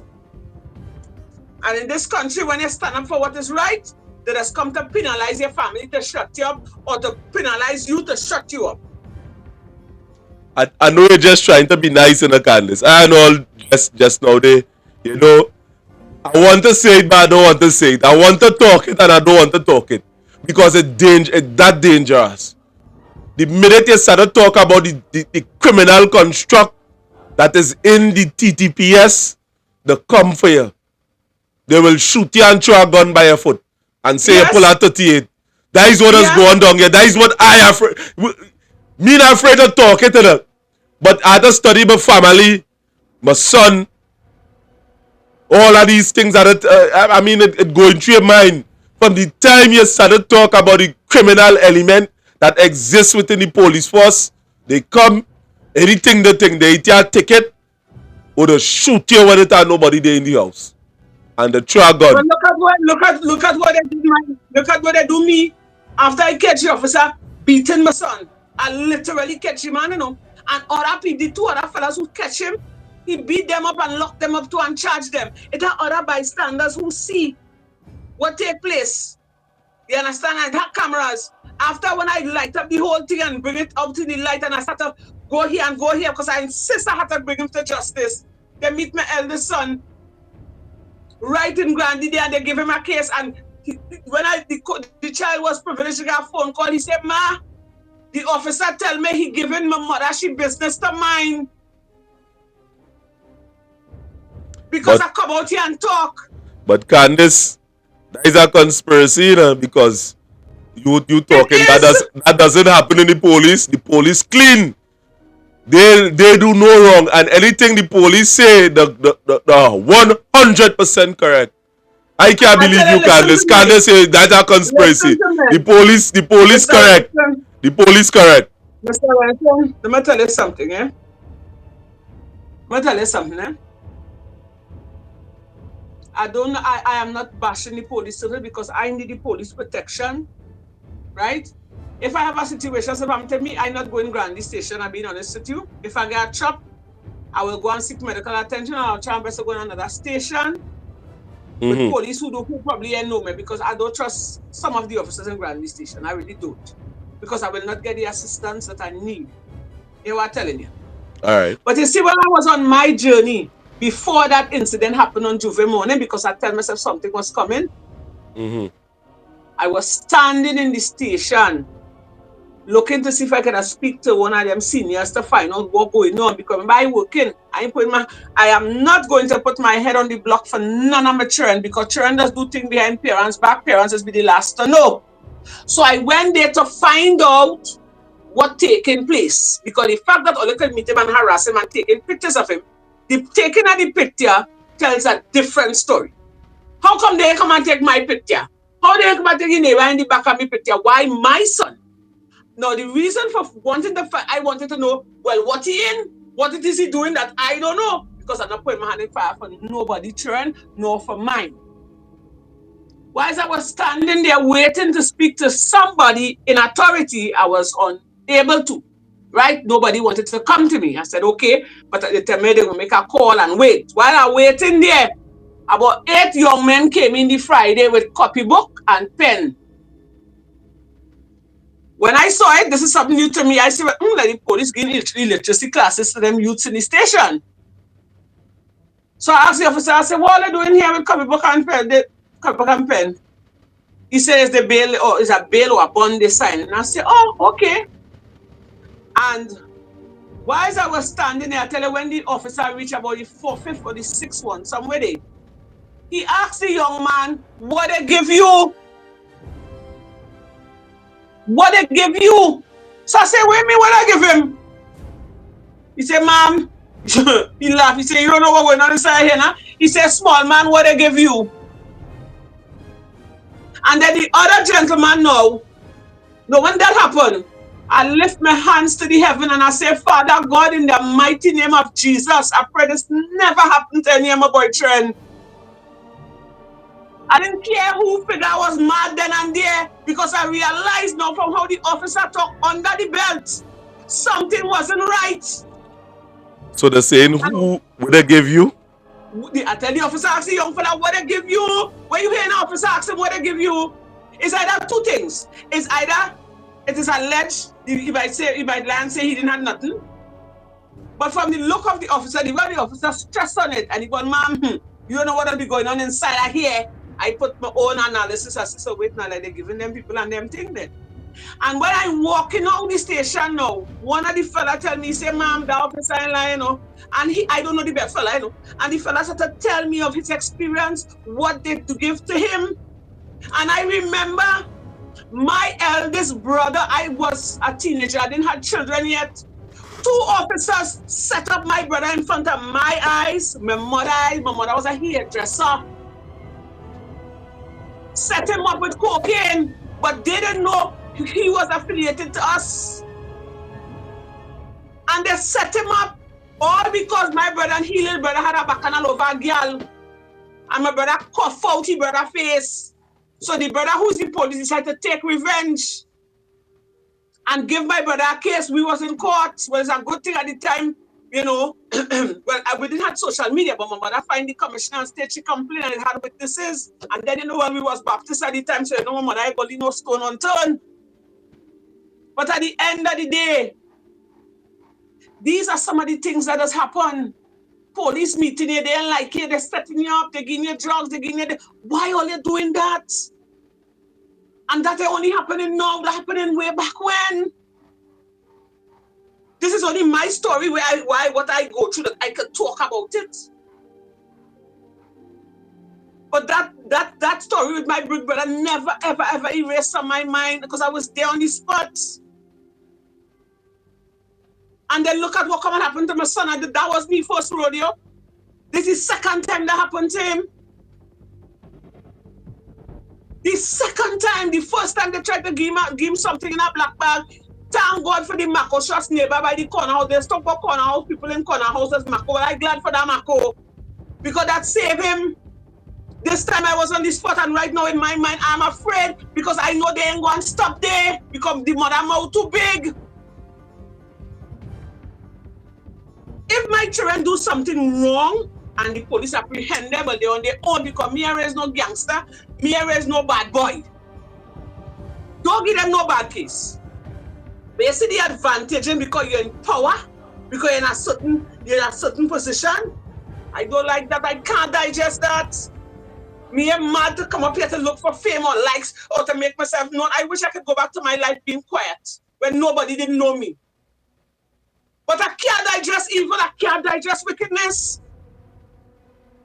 So I'm fighting the best way I know how to come on social media and bust up my mouth and hoping that somebody go hear me. When I turn to my government now with my cries because they could have killed my child on the ground. Because while he getting licks, the officer only beating him in the balls, you know. You hear what I'm telling you? And all that child could do to ease that pain is to stare me in his eyes. And I cry out to this PNM government. And all they could do is turn their back on me. And then you hear in Rowley say who dead, and who live. Look now. They cost this hour the day. And all they want to keep this people in power. A party that don't care about all you. All they have to be wicked to all themselves. All they have to be wicked to all themselves. They're showing all they don't care. All their life don't matter. All this PNM government cares about is staying in power and not the people. And it's we who put in them there. They are working for us. And if we cry, we're not asking for $4 million. We're not even asking for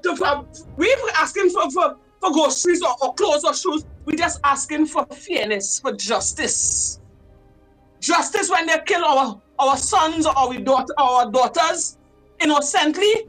The police is there to do investigation, investigate to find out if it's true or false. Give it a satisfaction. Solve a murder. Solve a kidnapping. Solve a human trafficking. Solve the crime, and all they're not doing that. And all they turn and say we don't have a serious crime problem. Why PNM had to go? I watch for every call election in the morning already to vote them out. Because they don't care about we. They don't care. How much more are they waiting to see that they don't care? Like half a trillion had to dead. Like blood had to start to fall from the sky. Or something had to happen because all the Trinidadians, all they're sleeping on themselves. All they're sleeping, wake up.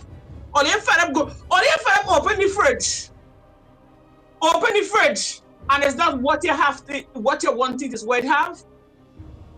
How much all they couldn't afford to send all their children to school when school opened? Look the mother who they catch thief in the books. You think that woman was really wanted to thief them books? This is the desperation. What but it probably make that woman thief them books? Some of them young girls on the street now with her who like the bling bling and will go and sex with a man for money.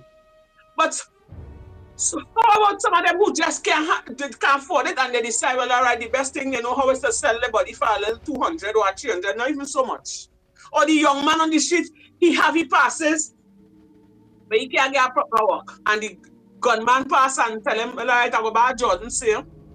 I took jersey and put a gun in his hand. And they see now on the social media, when he's a bad boy, you're making money and that the life. So influence. And then Rowley say, don't blame him. If he putting things, look, I just want to curse you here. I just really want to curse, you know. I know that, Candice. I know that. Yeah, because it's wickedness, man. It's wickedness. And you And know, somebody, we go must ahead. see, and we see all our way label they, Candice. Why isn't there more an intense need for the people to come together? You understand? The people that could influence the executives and them in the UNC, or you should run to them right now and tell them here what's going on. They see that stupid fight and thing with this with them people and them, or you stop that. When we come together, what you going on in Trinidad? Let me ovals that. Or you see what's going on is statistics determining the people at Trinidad and Tobago into. They don't care I know about you're that. studying a man saying that he want more autonomy in the alliance. I know you're holding that to be a problem. How that could be a problem? If me and you is business partners, yes, you might have the bigger share. Alright, take 9%. Well, I want 1%, I want autonomy at least in some of the decision making. How that could be a problem? Or what Gary Griffith saying could be a problem?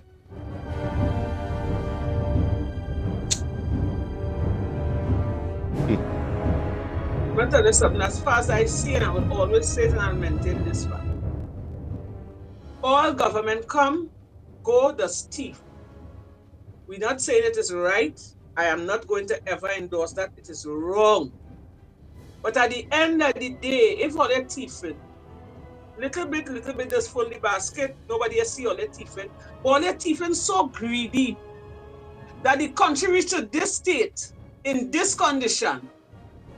And all they still want to stay to finish do what? What they want to stay to do again? Thief some more? All they see what they do, all they see what they're doing to the lives of the citizen. All they would have damaged generations. Children who come out of school, out of UEN and had their passes, who could have get a proper job and elevate themselves and turn on and help the mother and father who sacrificed to put them where they is, like Mr. Arima, who say he educated children and send them to university, and up to now they can't get a job. Some of these children that say, see me all this passes, they rip it up and they throw it away and they turn to a life of crime. Whose fault is that? And then the Prime Minister ups and says, well, if you can't get the job you want, take the job you could get. So you tell me after all them years I would have sacrificed day and night to study, to become an engineer or whatever. I had to go and work security with all them passes. That is depressing. All their thieving, thief, yeah, we know everybody does thief. But oh God, fix the country now. Do something for we now. Put something in place so we know. How much billions go on missing? Look, they want to fix the schools. First, they don't have this. First, they do not have the younger generations interest at heart. They even fixing the school. The schools are them dilapidated. It run down. People living in it. And somebody say the school rotten down at Sharon Becky say the school rotten down. It rotten down, yes, she right. The schools and them rotten down and dilapidated. No air condition, it's hot. It's in a mess. You could hardly find teachers in front of the classroom. No guidance counselor. Nothing in the school. Nothing. And monies were allocated to deal with those things. And where the money gone? Or they want to change quota arm. Or they want to do all kind of things, all kind of avenues where they could thief out a piece of change. Because something that would have could cost, let me say, $10,000 or $50,000, or they're multiplying that by 4. And I could talk about certain situations, but if I talk about that, I'll get in trouble, so I have to muzzle my mouth until further notice. You understand me? What they're really doing is we suffering, so all they seeing all the citizens suffering, boy. All they listening to the cries of the people. The same people all they coming to for vote. The same people who have been starving for all these years, neglecting us. When you go to the far job, you're watching your soul, they're watching your cough up and they're laughing behind your back and they're taking your paper and they're chucking it quite underneath because probably you want to lift up your skirt or drop your pants or you want to pass a piece of change. And at the end of the day, when people suffer, you know, when time to come for election, because they know we have a kind of childlike mind. So they go run with that. They then go forget. They go forget. And then we go butter them up. And then after we go snatch back their brain. But citizens, let me tell you something. Don't be fooling, no. It's time or they wake up from that kind of drowsiness. Come out of that syndrome. Come out of there. Come out of there. They are turning us into zombies, into assholes. Come out of there. It's about time or they wake up. Because they ain't playing with we, know. All these start flipping taxes and no work. People still living on 2013 salary. But they want you to come to work every day. Function to the best of your ability. And they even studied if you only had breakfast or if you didn't have breakfast at all. Or if you have passage to come to work for the next day. But they want, mind you, they're paying the next to nothing, you know, but they want the best out of you. And who is to blame? Well, Rowley said don't blame he, so who we going to blame? Citizens, or they tell me who we going to blame? Who we blaming if we can't blame Rowley? Who are we going to blame? And all they want to still sit down there and say great is the PNM. Or they should choke on that balizy.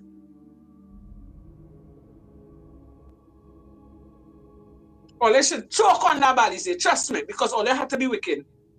I tell you, there's some die-hard supporters, and I watch it this same, but I tell you, it have a co-worker and work by me, the woman going through pressure.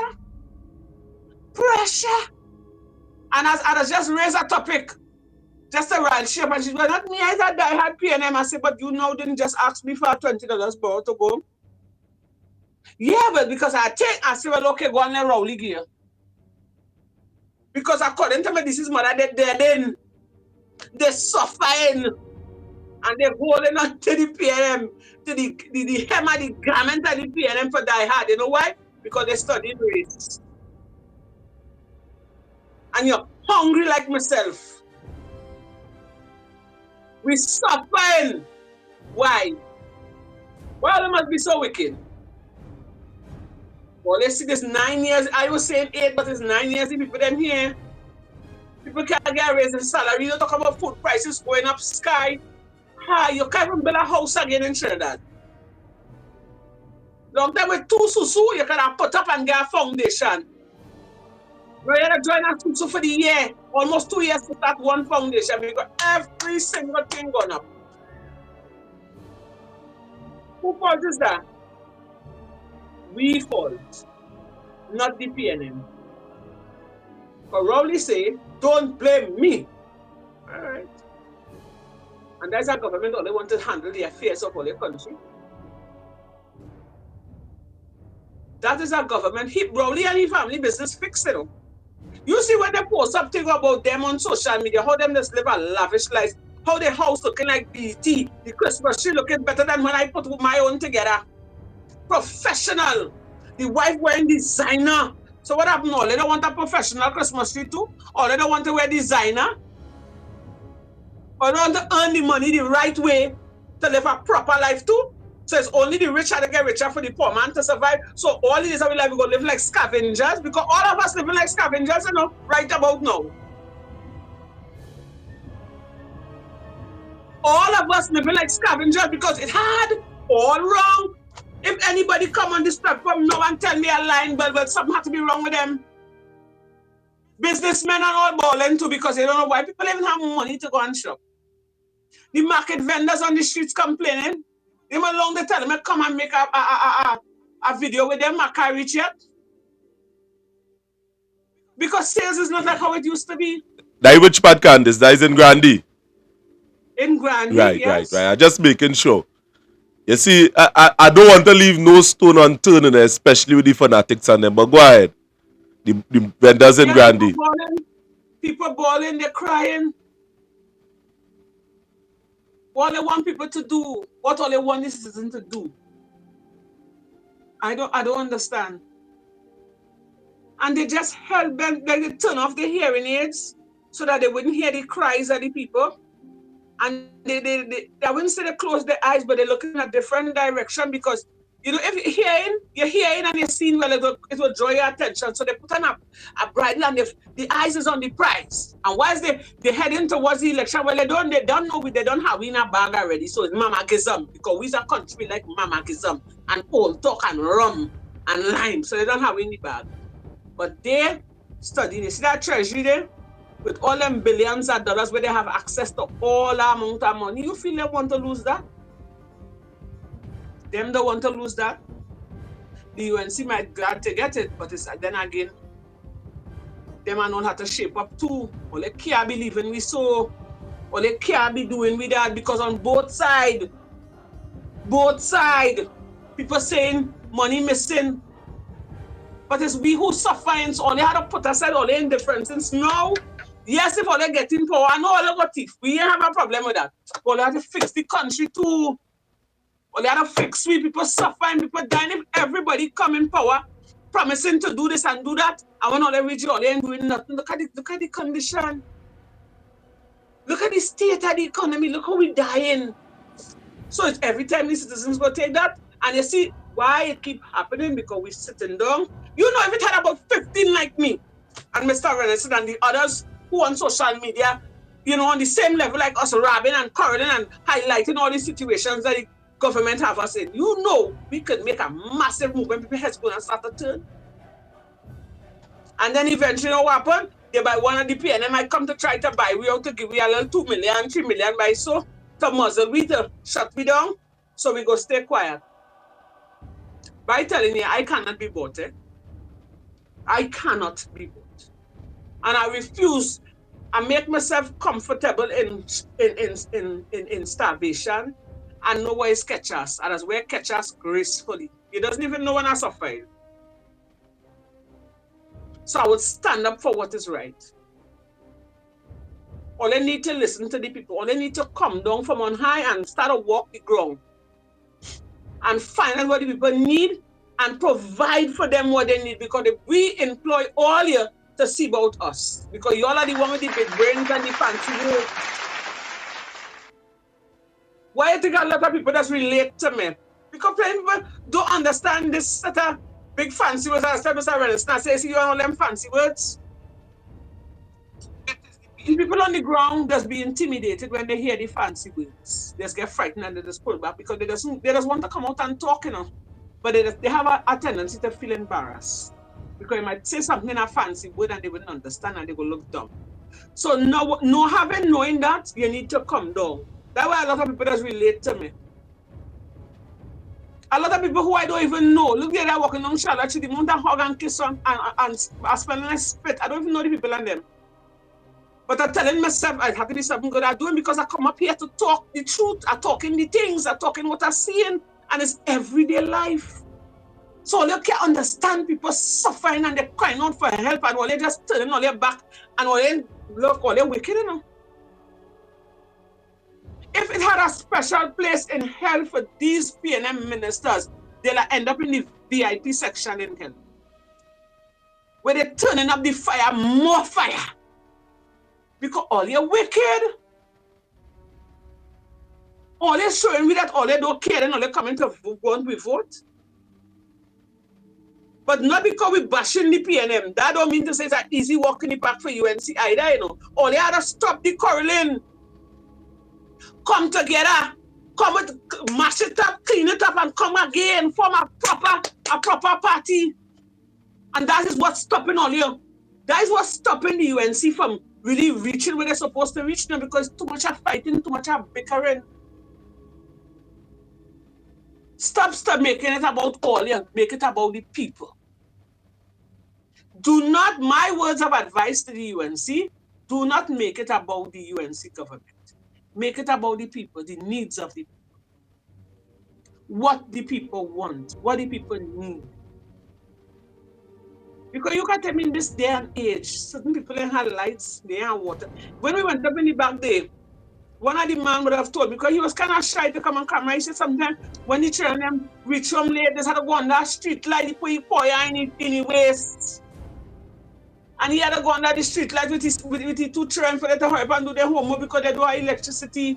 Where you ever hear in this day and age?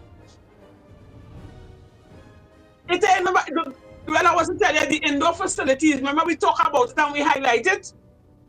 Yeah. A couple of days ago, I see they keep something in it, Papa. I was shocked, not inside it, in the grounds. I was so shocked. So that means they're listening. And that was shut down for years. Cockroach, moss, fungus, bacteria was living inside there and keeping function inside of that indoor facility. They could do better, but this government could do better, but they refuse to do better. It's only when our minister had to pass somewhere, you find they go kind of pretty up the road, pave it and put proper white line and try to fix up our area. So why not just put people in place to maintain it? You see, the money they go put out to do that, they could keep it, they could full their bank account, and we doesn't take notice of everything, you know. As I say, all we like to do is wine, party, and jam, drink rum, enjoy ourselves. And these thieves and just ripping up the country and living lavish lives. So what more? They want to drive our Benz too, or they want to live in a nice, comfortable house with air conditioning with a TV from wall to wall, or they want to educate all their children and send them to proper schools so they could be decent people in society. So what we want to remain in poverty all the days of our life and depend on handouts.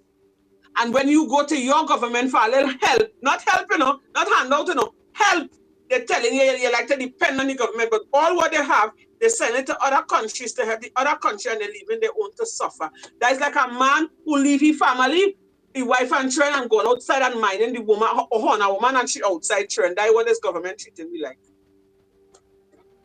And all they're comfortable with that.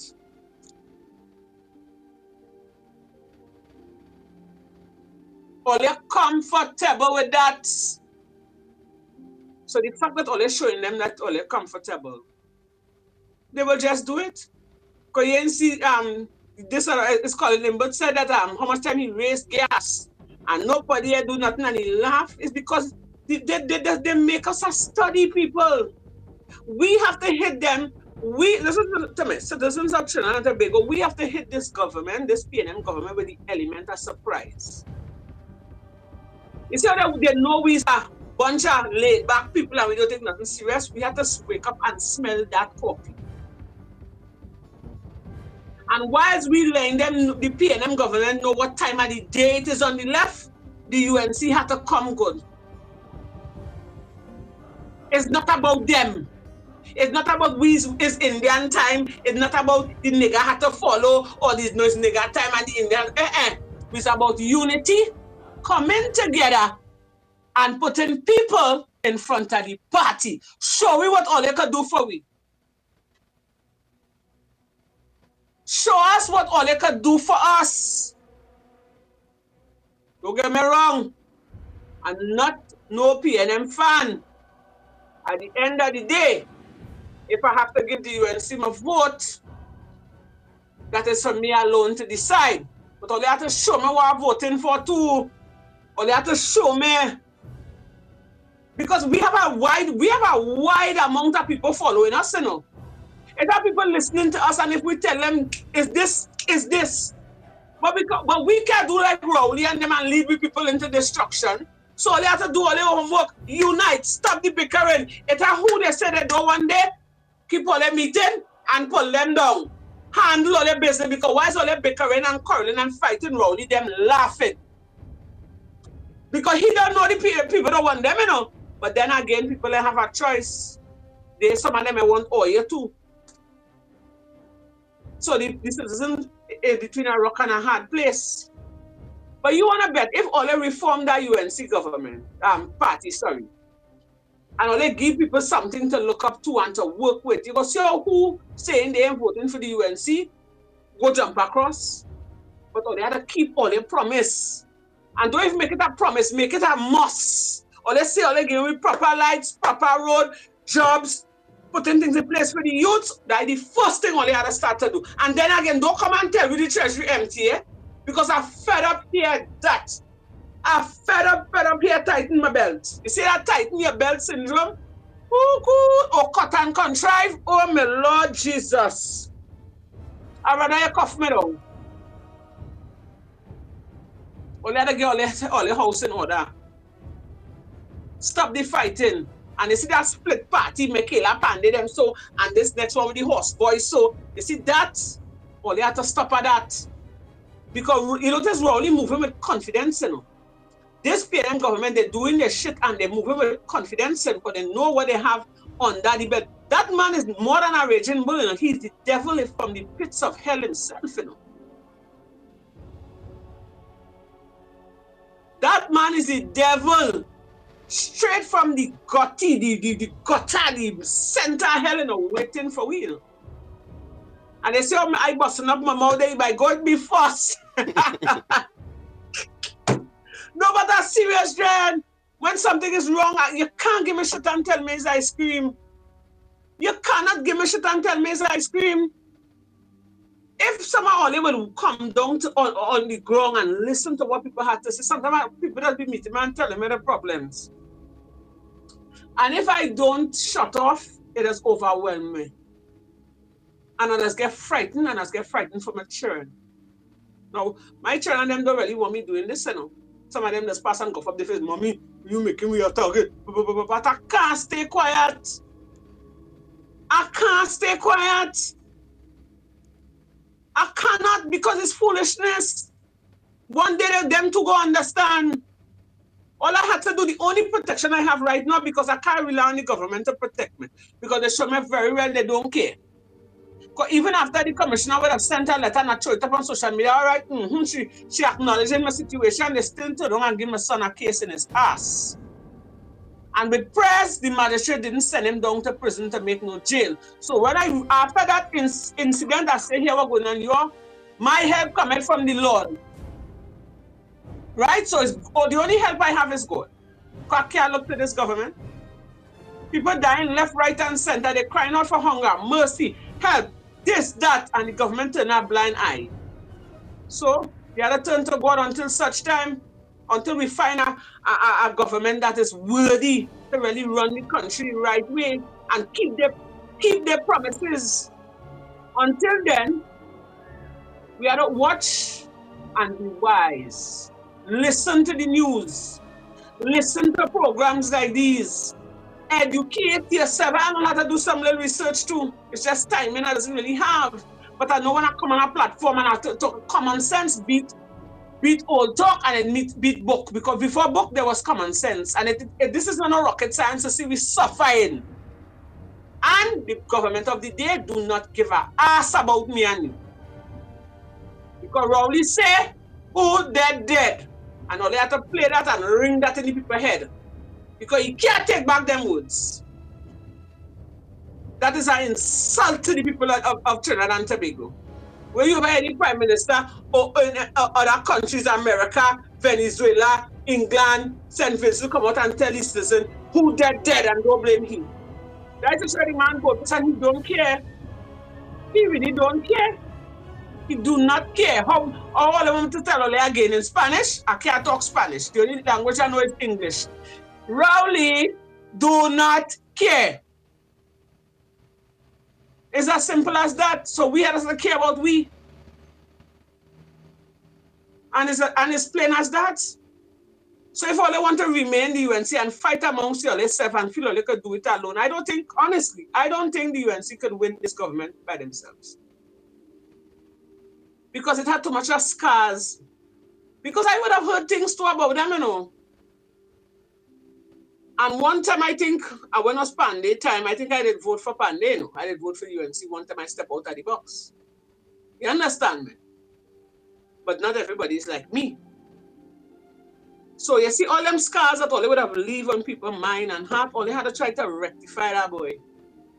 I don't know how all they're doing it, but all they had to try to rectify that and come good. Because they would, I don't think all they could win it alone. I ain't seen it. I don't know see a woman, you know.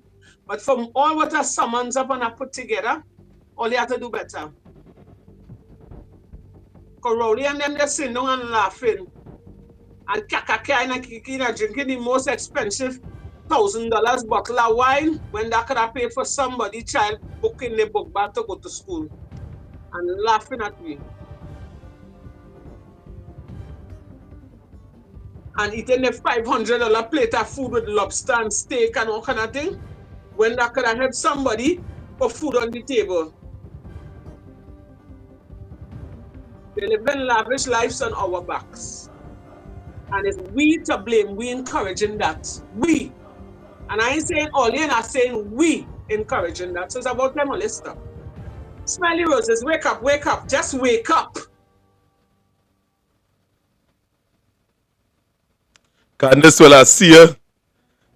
I mean, I could tell that would have come from inside of here.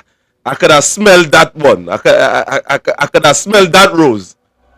That come from deep inside your heart, your soul, your mind, everything. And the thing about it, Candace, we must stop living a delusion. And this thing would have come, this live today would have come strictly from the hallmark. What is being sent by people from even I mean a lot of our UNC supporters, and they asking what kind of madness is this that Rural Munilal stating on a stage. They're saying, well, they're not seeing that possibility and that reality. And you have to remember too, stick up in there. You have to remember, the Bible talk about it, wickedness, spiritual wickedness in high places. Mm-hmm. I'm going to tell you something, People may not want to believe in evil spiritualism, but their spiritualism is a big thing and it walks the face of the earth. Right? And if a man has all that power, you think he will stand by and sit down to lose that? He got dirty hands, and it's something that's been happening over the years before we time. So you feel it, in other words, you feel it OBI in Parliament? You feel them going and pull the devil by his tail? You feel Rowley and them must have Kamala and she hold clip in some guinea pepper and some confusion powder and stay down powder?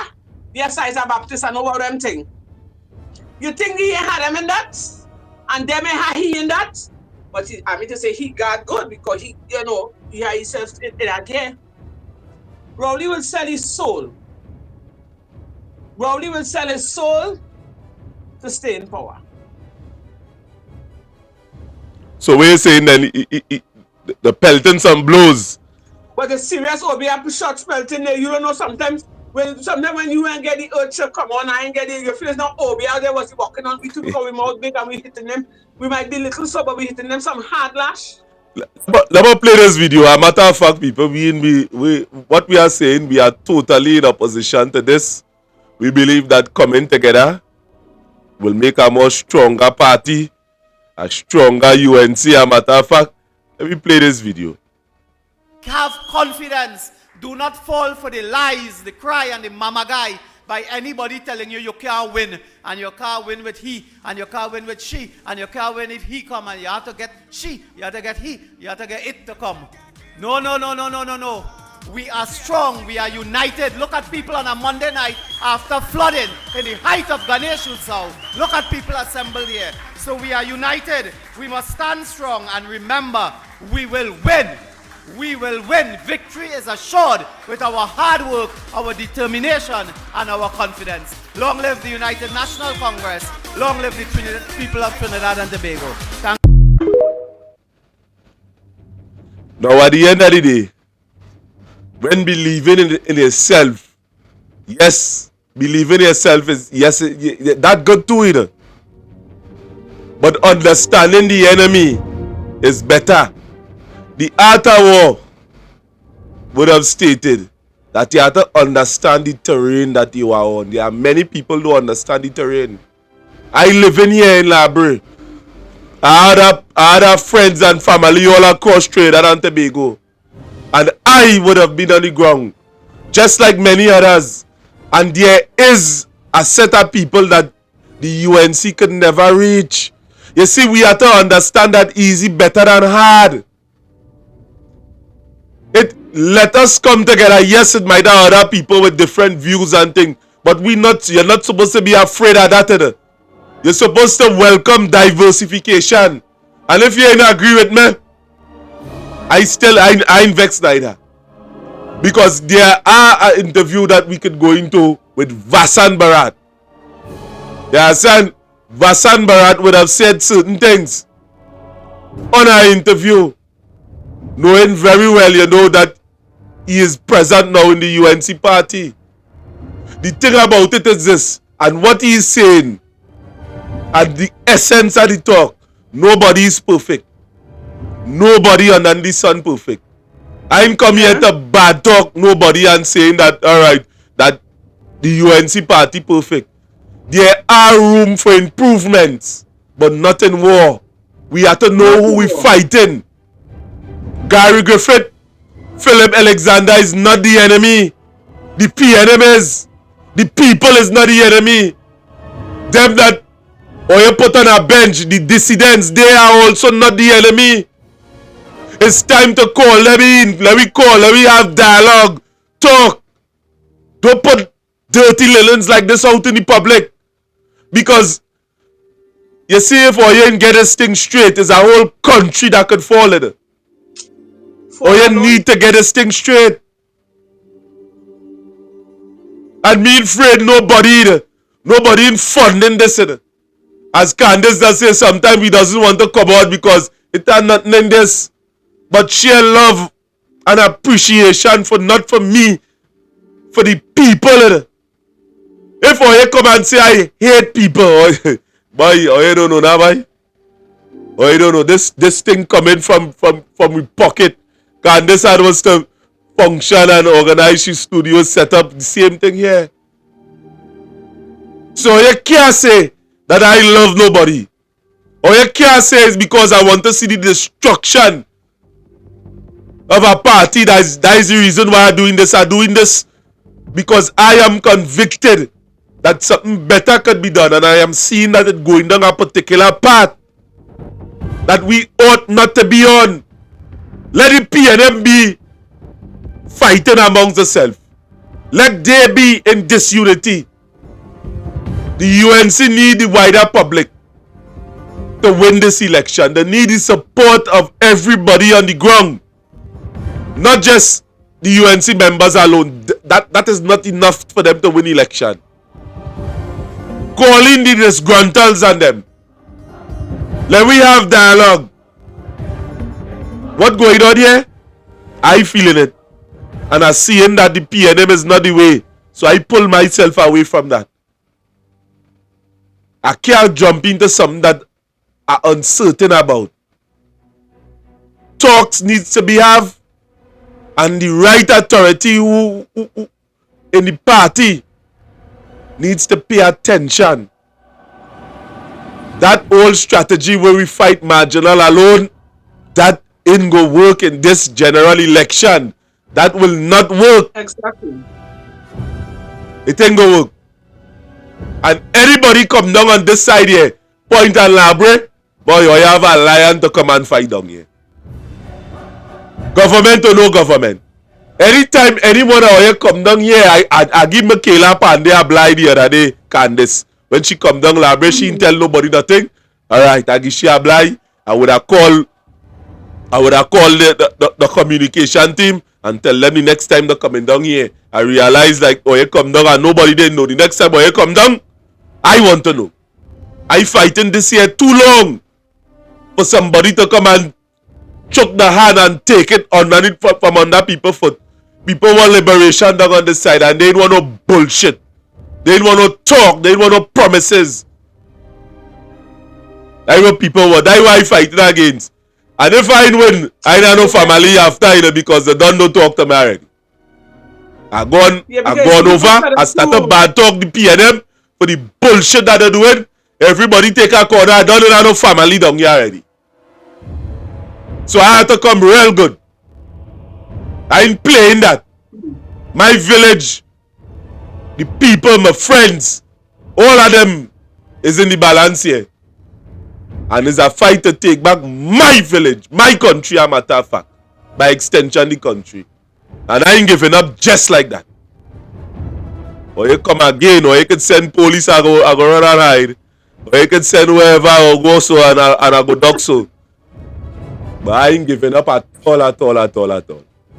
Tall. Can't afford to give up. And that's the thing, Mr. Wilson. We might, I know it takes a lot of effort out of us, myself, you, and the rest of the team. It takes a lot, but you know what has given us the drive is, you know, the fact that we know we have people depending on us.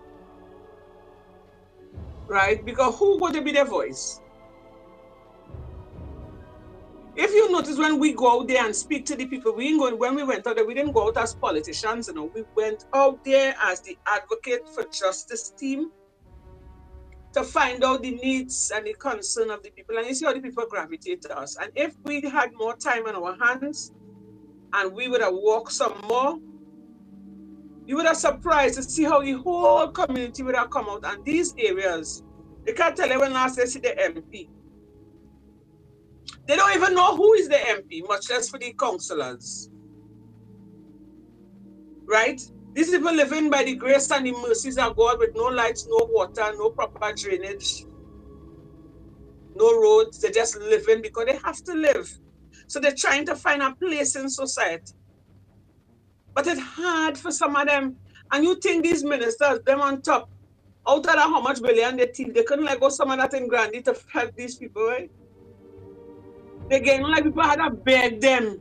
It's them money and it's in them pocket, so you have to beg them for it. But it's we who employ them. It's we who put all in there. Candace, changing the coat of arms more important, man. Forget that now. Grandy could wait. Changing the coat of arms more important. Nah, that more important. What a coat of arms really changing that coat of arms? What are really doing for us? Really?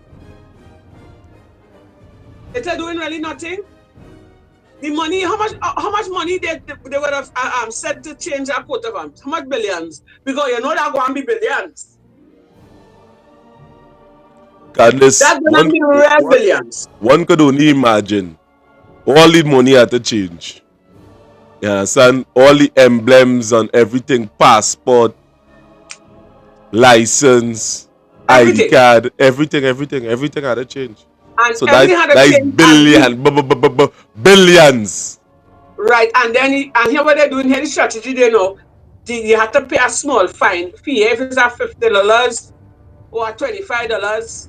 So check $50 or $25 over. I don't know how much I might raise it to, might be $100 from every citizen in Trinidad and Tobago. It's another strategy again to milk the citizens. So it's we who getting the lash all the time. All the time we're getting backlash all the time until people can stand up. And I am 100, not even 575% sure it have a lot of people feeling the way I am feeling, but they don't have the mouth like me, they don't have the braveness like us, because they tell us if we come out, if people want, they will send people to kill them. But you know, I reach this stage now. I there's always said, people don't say it, and I'm not calling it. But by me coming out here and standing up for my rights and talking the truth, if that is how I have to go and meet my maker, it's better. My absence here is being a presence with the Lord, because I know I ain't no bad person. And if God said that is how I have to go, then so be it. And if I'm still here because God wants me to be on the land and living, because I have a purpose. And right now I am fulfilling my purpose. We are the voice for the voiceless. So that's what has given us the inspiration. Nobody in funding, we being getting paid to do nothing. It's for the love of the people. Not for the love of ourselves, for the love of the people. Because like I am magnet, people just come to me and tell me their problem. You wish people would have contacted me on social media asking if I have a foundation, if we could help them to buy books for their children. Is that people really don't have, you know? And you know, people will say, well, she have a man and the man breed. She and yes, it's true, the man breed. But you know them, some of them man, they dive out and they're gone. They can't find him to put him in court, and if you look for public assistance, but you don't get that. So, and if you do a little job, it's next to nothing. So you have some people that really need a little extra push, a little extra help, and they're not getting it, so they resort to asking for help. But if we don't even have to help them, and the ones in authority have all these billions of dollars in the palm of their hands that they could buy books, laptop, and help to send these children to school and fix these schools, and them not doing it.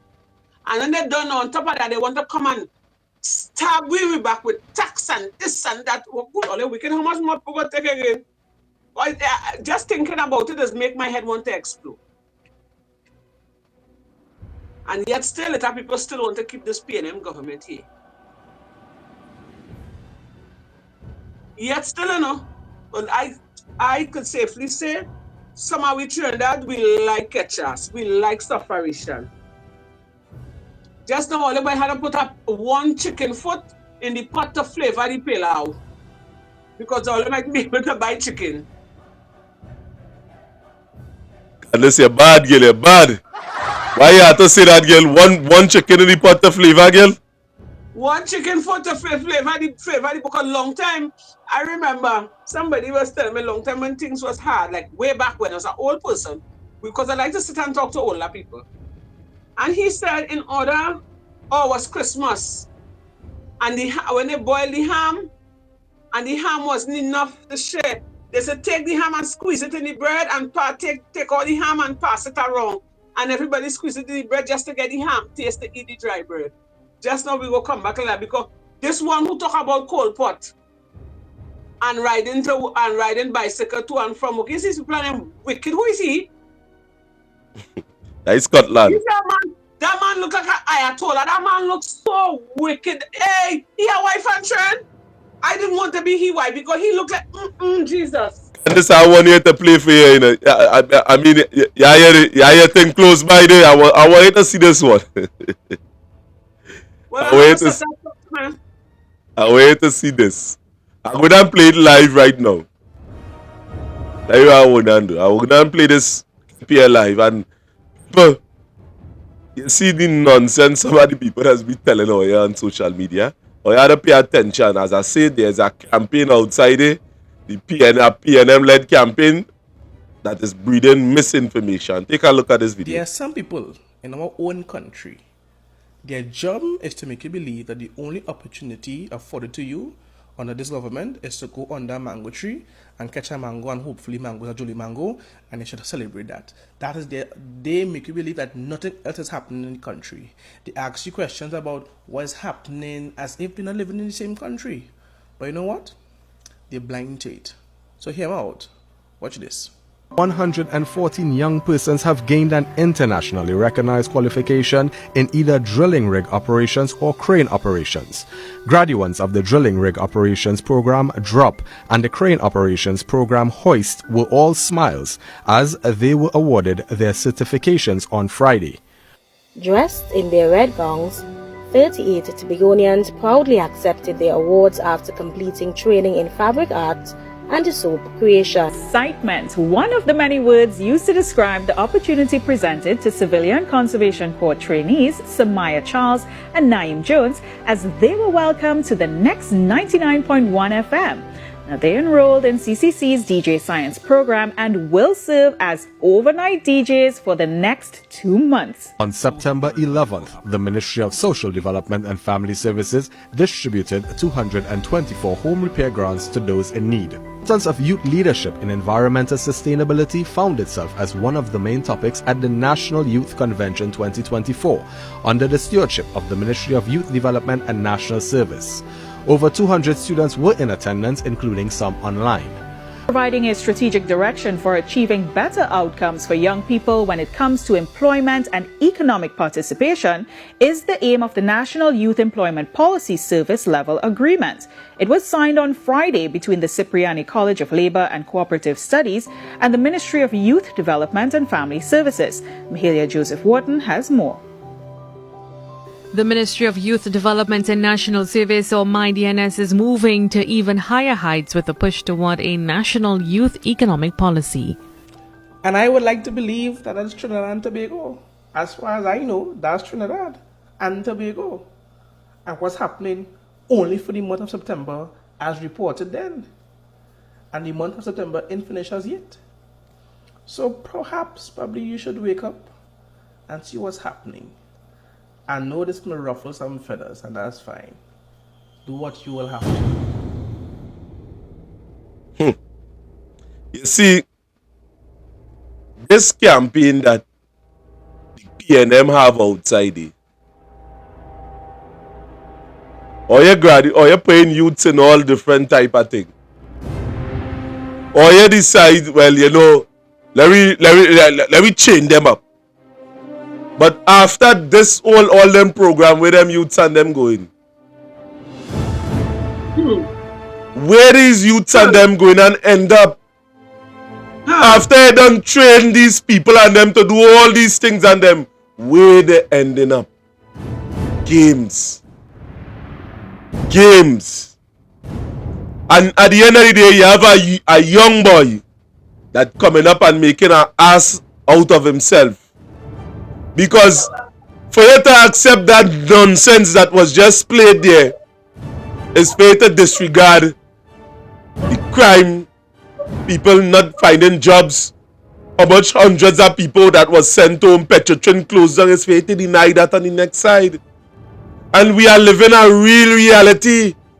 Candace, if people was telling you that they just pelt out a man out of our house just so through the court system, which appearing to be through illegal papers, and the man could come and break down she house the next day, and nobody ain't saying nothing about that. Point 14 Coronation Park, about 5 to 6 years now, bush growing up, come all on the field, shitting down the place. And you're now going and put up some when close to election. The hospital that was promised to the people at Point 14 for much years, and the UNC come and build it. The highway to Point 14. And I could go on and on because there's the reality I live in. We have an industry, 2 mega industrial estate in Union, and it is locked out. The people can't go there and look for work. And people grieving every time they stand up on the hill and they watch cars coming outside at their village and leaving in the afternoon. And there are many people are wrong in and around that facility and have no work. They're telling them, hey, come back. And they frustrate them for a period of 3 and 4 months until a man just give up and go somewhere else and look for work. And these misinformation campaigns that it is having outside here, yes, they're keeping all kind of career day and thing, and after the career day, nothing. That is the PNM only statement. Hey, look, we keep a thing here. We give jobs to people, courses, but no work, none. I could show you a whole list. A certificate, rigging, banksman, engineering, plant operation, and no work, none, welding, fabrication, communication, a matter of fact, business, project management. I could show you a whole list of them together. But when you go, there is no opportunities outside there. So what you saying then? The people that say that graduate with all kind of degrees and thing and not getting a job, they are lying? When you don't plant up all these things on these land and thing, you feel you getting a work there? My partner start a journeyman as he now come out of school. He would have gotten all his subjects. All. About 14 and he get ones and distinctions in it. All he get. And he had was to, he end up booking T&Tech after T&Tech snatch him. But he had was to go through a phase for about 5 years before he get before he started getting the correct salary. So people, you see these gimmick and them that they point out outside there, and people come in and defend them in this manner. We must disregard things. There's a whole program on YouTube, facts and not fiction. That is our next PNM program that spreading information to keep the PNM in power. You see, Jennifer, I'm Primus or Batis or whatever. I'm Jennifer Frederick. And next one on Facebook, spreading information to keep PNM in power, regardless of their faults. Why we must welcome criticism? You feel we didn't have that here on this program? Many had that in the early stages, and we improve on what we on our delivery and what we are doing. So if you have an organization that you can criticize or you shouldn't criticize, anytime you criticize them, they're demonizing you. They send in the apparatus of the state to intimidate you. Anytime, any organization you cannot criticize or you're not allowed to criticize in power, them is the dictatorship. Goodness. But you're seeing it all wrong. The minute you come out and you decide to talk about it, they're ready to shut you down. And Unless you see what that youth man say. What you think about that youth man? What you think about what that youth man say again? Like that youth man blind or? I don't know. This is something I don't know.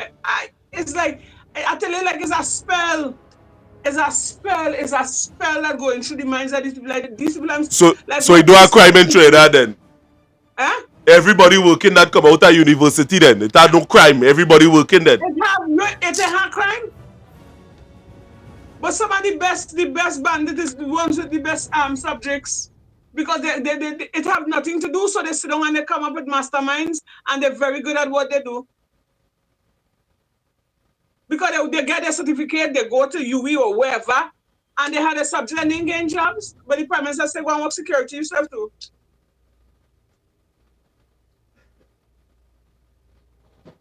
The man say, settle for what you can get. And some of them comfortable with that. One work security. Yeah.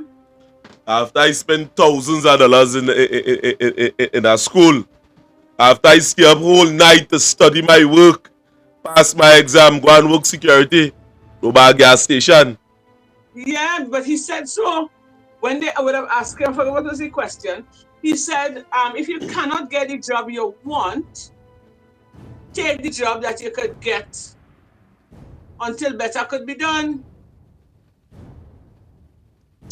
So that clearly shows they don't have nothing in place for the youths and them. And somebody would have said on the chat here, we need to reach the youths. And that is true, eh? Because right now, the majority of the youths, they are misguided, eh? Because you see, we probably tell them they can have how much plant in the place and they rain their little weed home and they're smoking up their weed. When the day come, they're smoking up their brains. And it get them lazy and despondent and they lose hope. So they're just home and waiting on mommy and daddy with their pension or whatever, and they just smoke and eat, and the kind of music they're listening to, it had them in our days. So we really have a lot of youths, you know. They have a lot of youths. We have to reach out and edify them, educate them, and whoever coming in power, we have to put things in place for them, you know. We have to look how we watch me. The majority of the killings, the murders, is youths, you know. In all them years gone by, is youths, you know. If you take a walk through the cemetery and the ones that have their tombstone and you check the date when they were born to the date they died. Sorry, it's only babies, you know. Because they involve themselves in all kind of things just to survive, just to live. You think if a man have money and he working for a young fella or a young man working for honest dollar, a decent salary, you think he gonna pull a gun and go and really rob? Now, how the few might do that still because they know it's greed. But the level-headed thinking youth who has a government job or who have some kind of job that bringing in an income, you think he will find the time to go and rob somebody when he could make that money and better himself? When the government not putting things in place for them, they will resort to a life of crime. And the bad man and them, the drug man and them will be happy. Them is the Grim Reaper together with Rowley and them. So the youth and them really don't stand a chance, you know. So as I forget what I forget who is the caller. I think it's the caller. The person said we have to reach youth. We have to really reach them. We have to go out and reach them. Because they lost, you know. They lost. You ever tried to have a conversation with some of them? You ever tried to listen to them?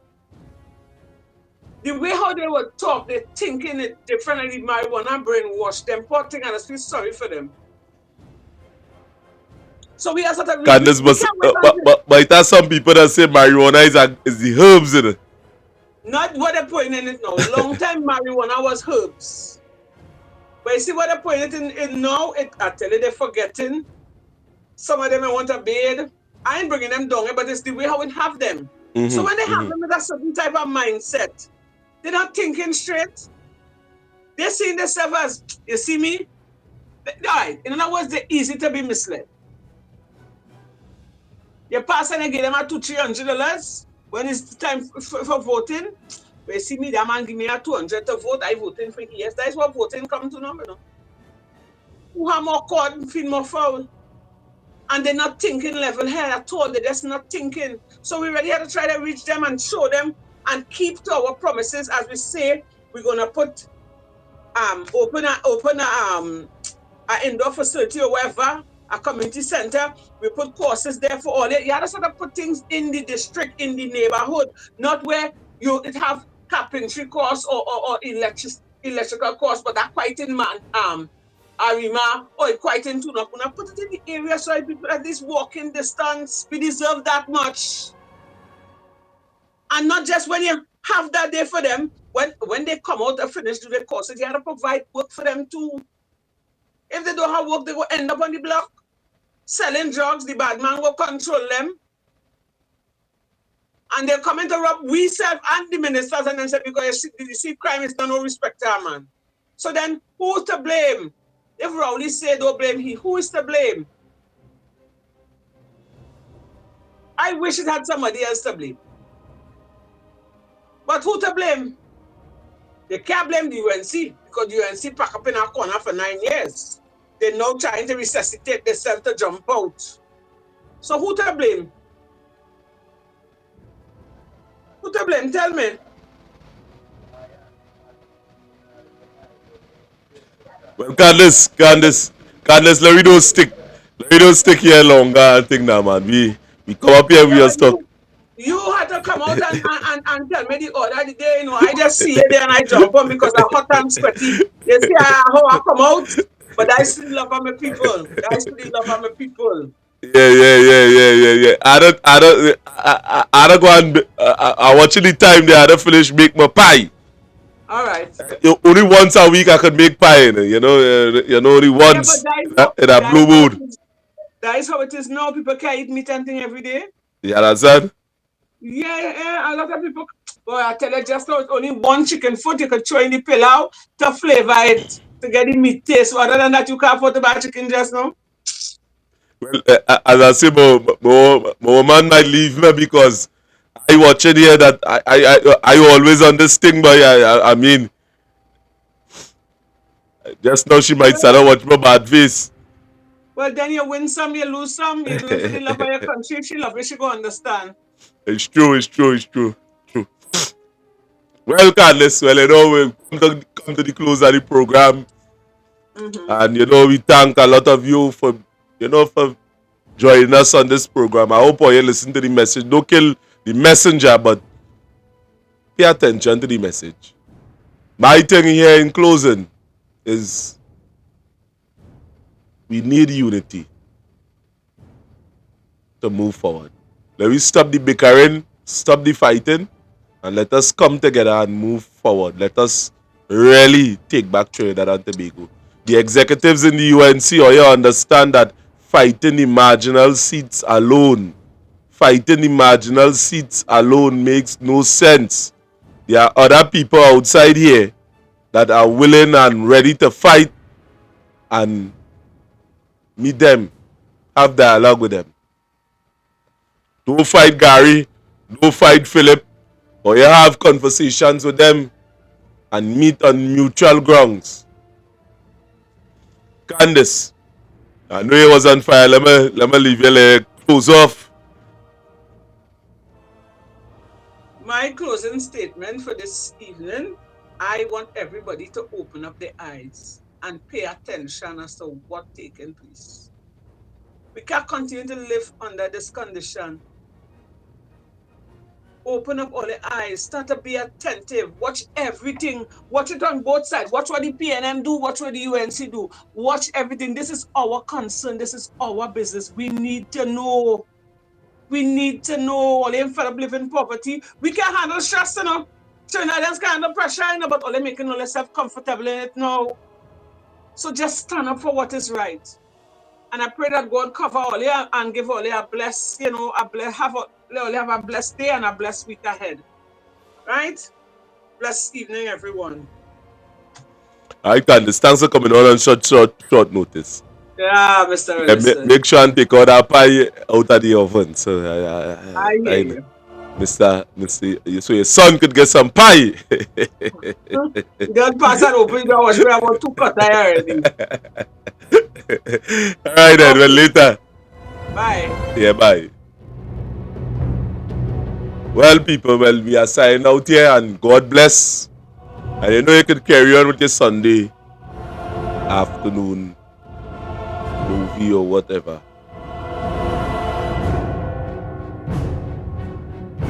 If you come forward into the political arena, come with clean hands. And once you are in the political arena, you are available to be questioned by every citizen of Trinidad and Tobago because you are managing their affairs. If you come forward into the political arena, come with clean hands. And once you are in the political arena, you are available to be questioned by every citizen of Trinidad and Tobago because you are managing their affairs.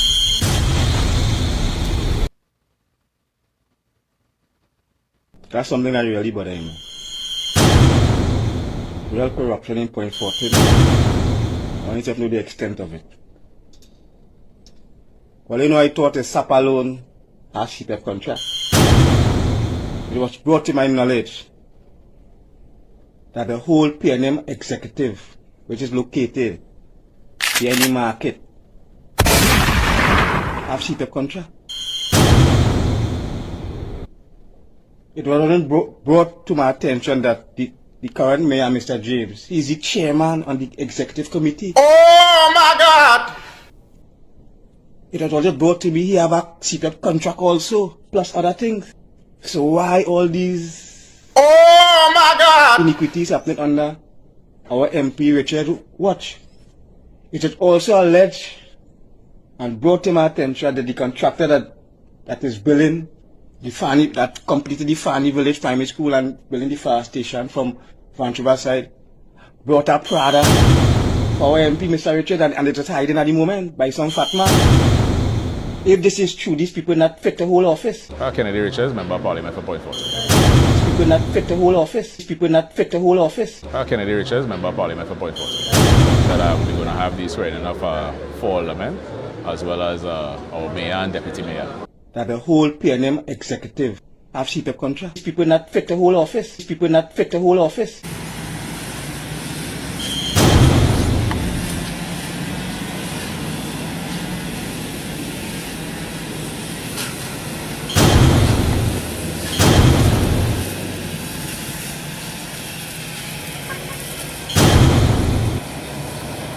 These people not fit the whole office.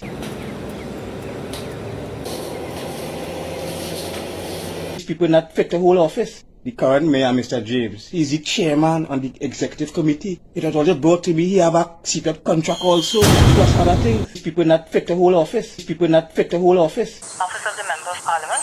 How may I help you? Good morning. Can I speak to Can I speak to Secretary Richards, please? Idas! Okay, Idas! Idas! Idas! Yeah, you come here, call me and ask, right? Okay. Yep. But you cut down the fence, you cut it down, and you come in. Yes, yes. Yes, yes.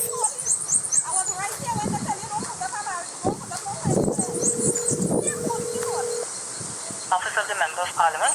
How may I help you? Good morning. Can I speak to Afternoon. Can I speak to Mr. Kennedy Richards, please? Speak to who? Kennedy Richards. Mr. Richards, he's not in office at the moment.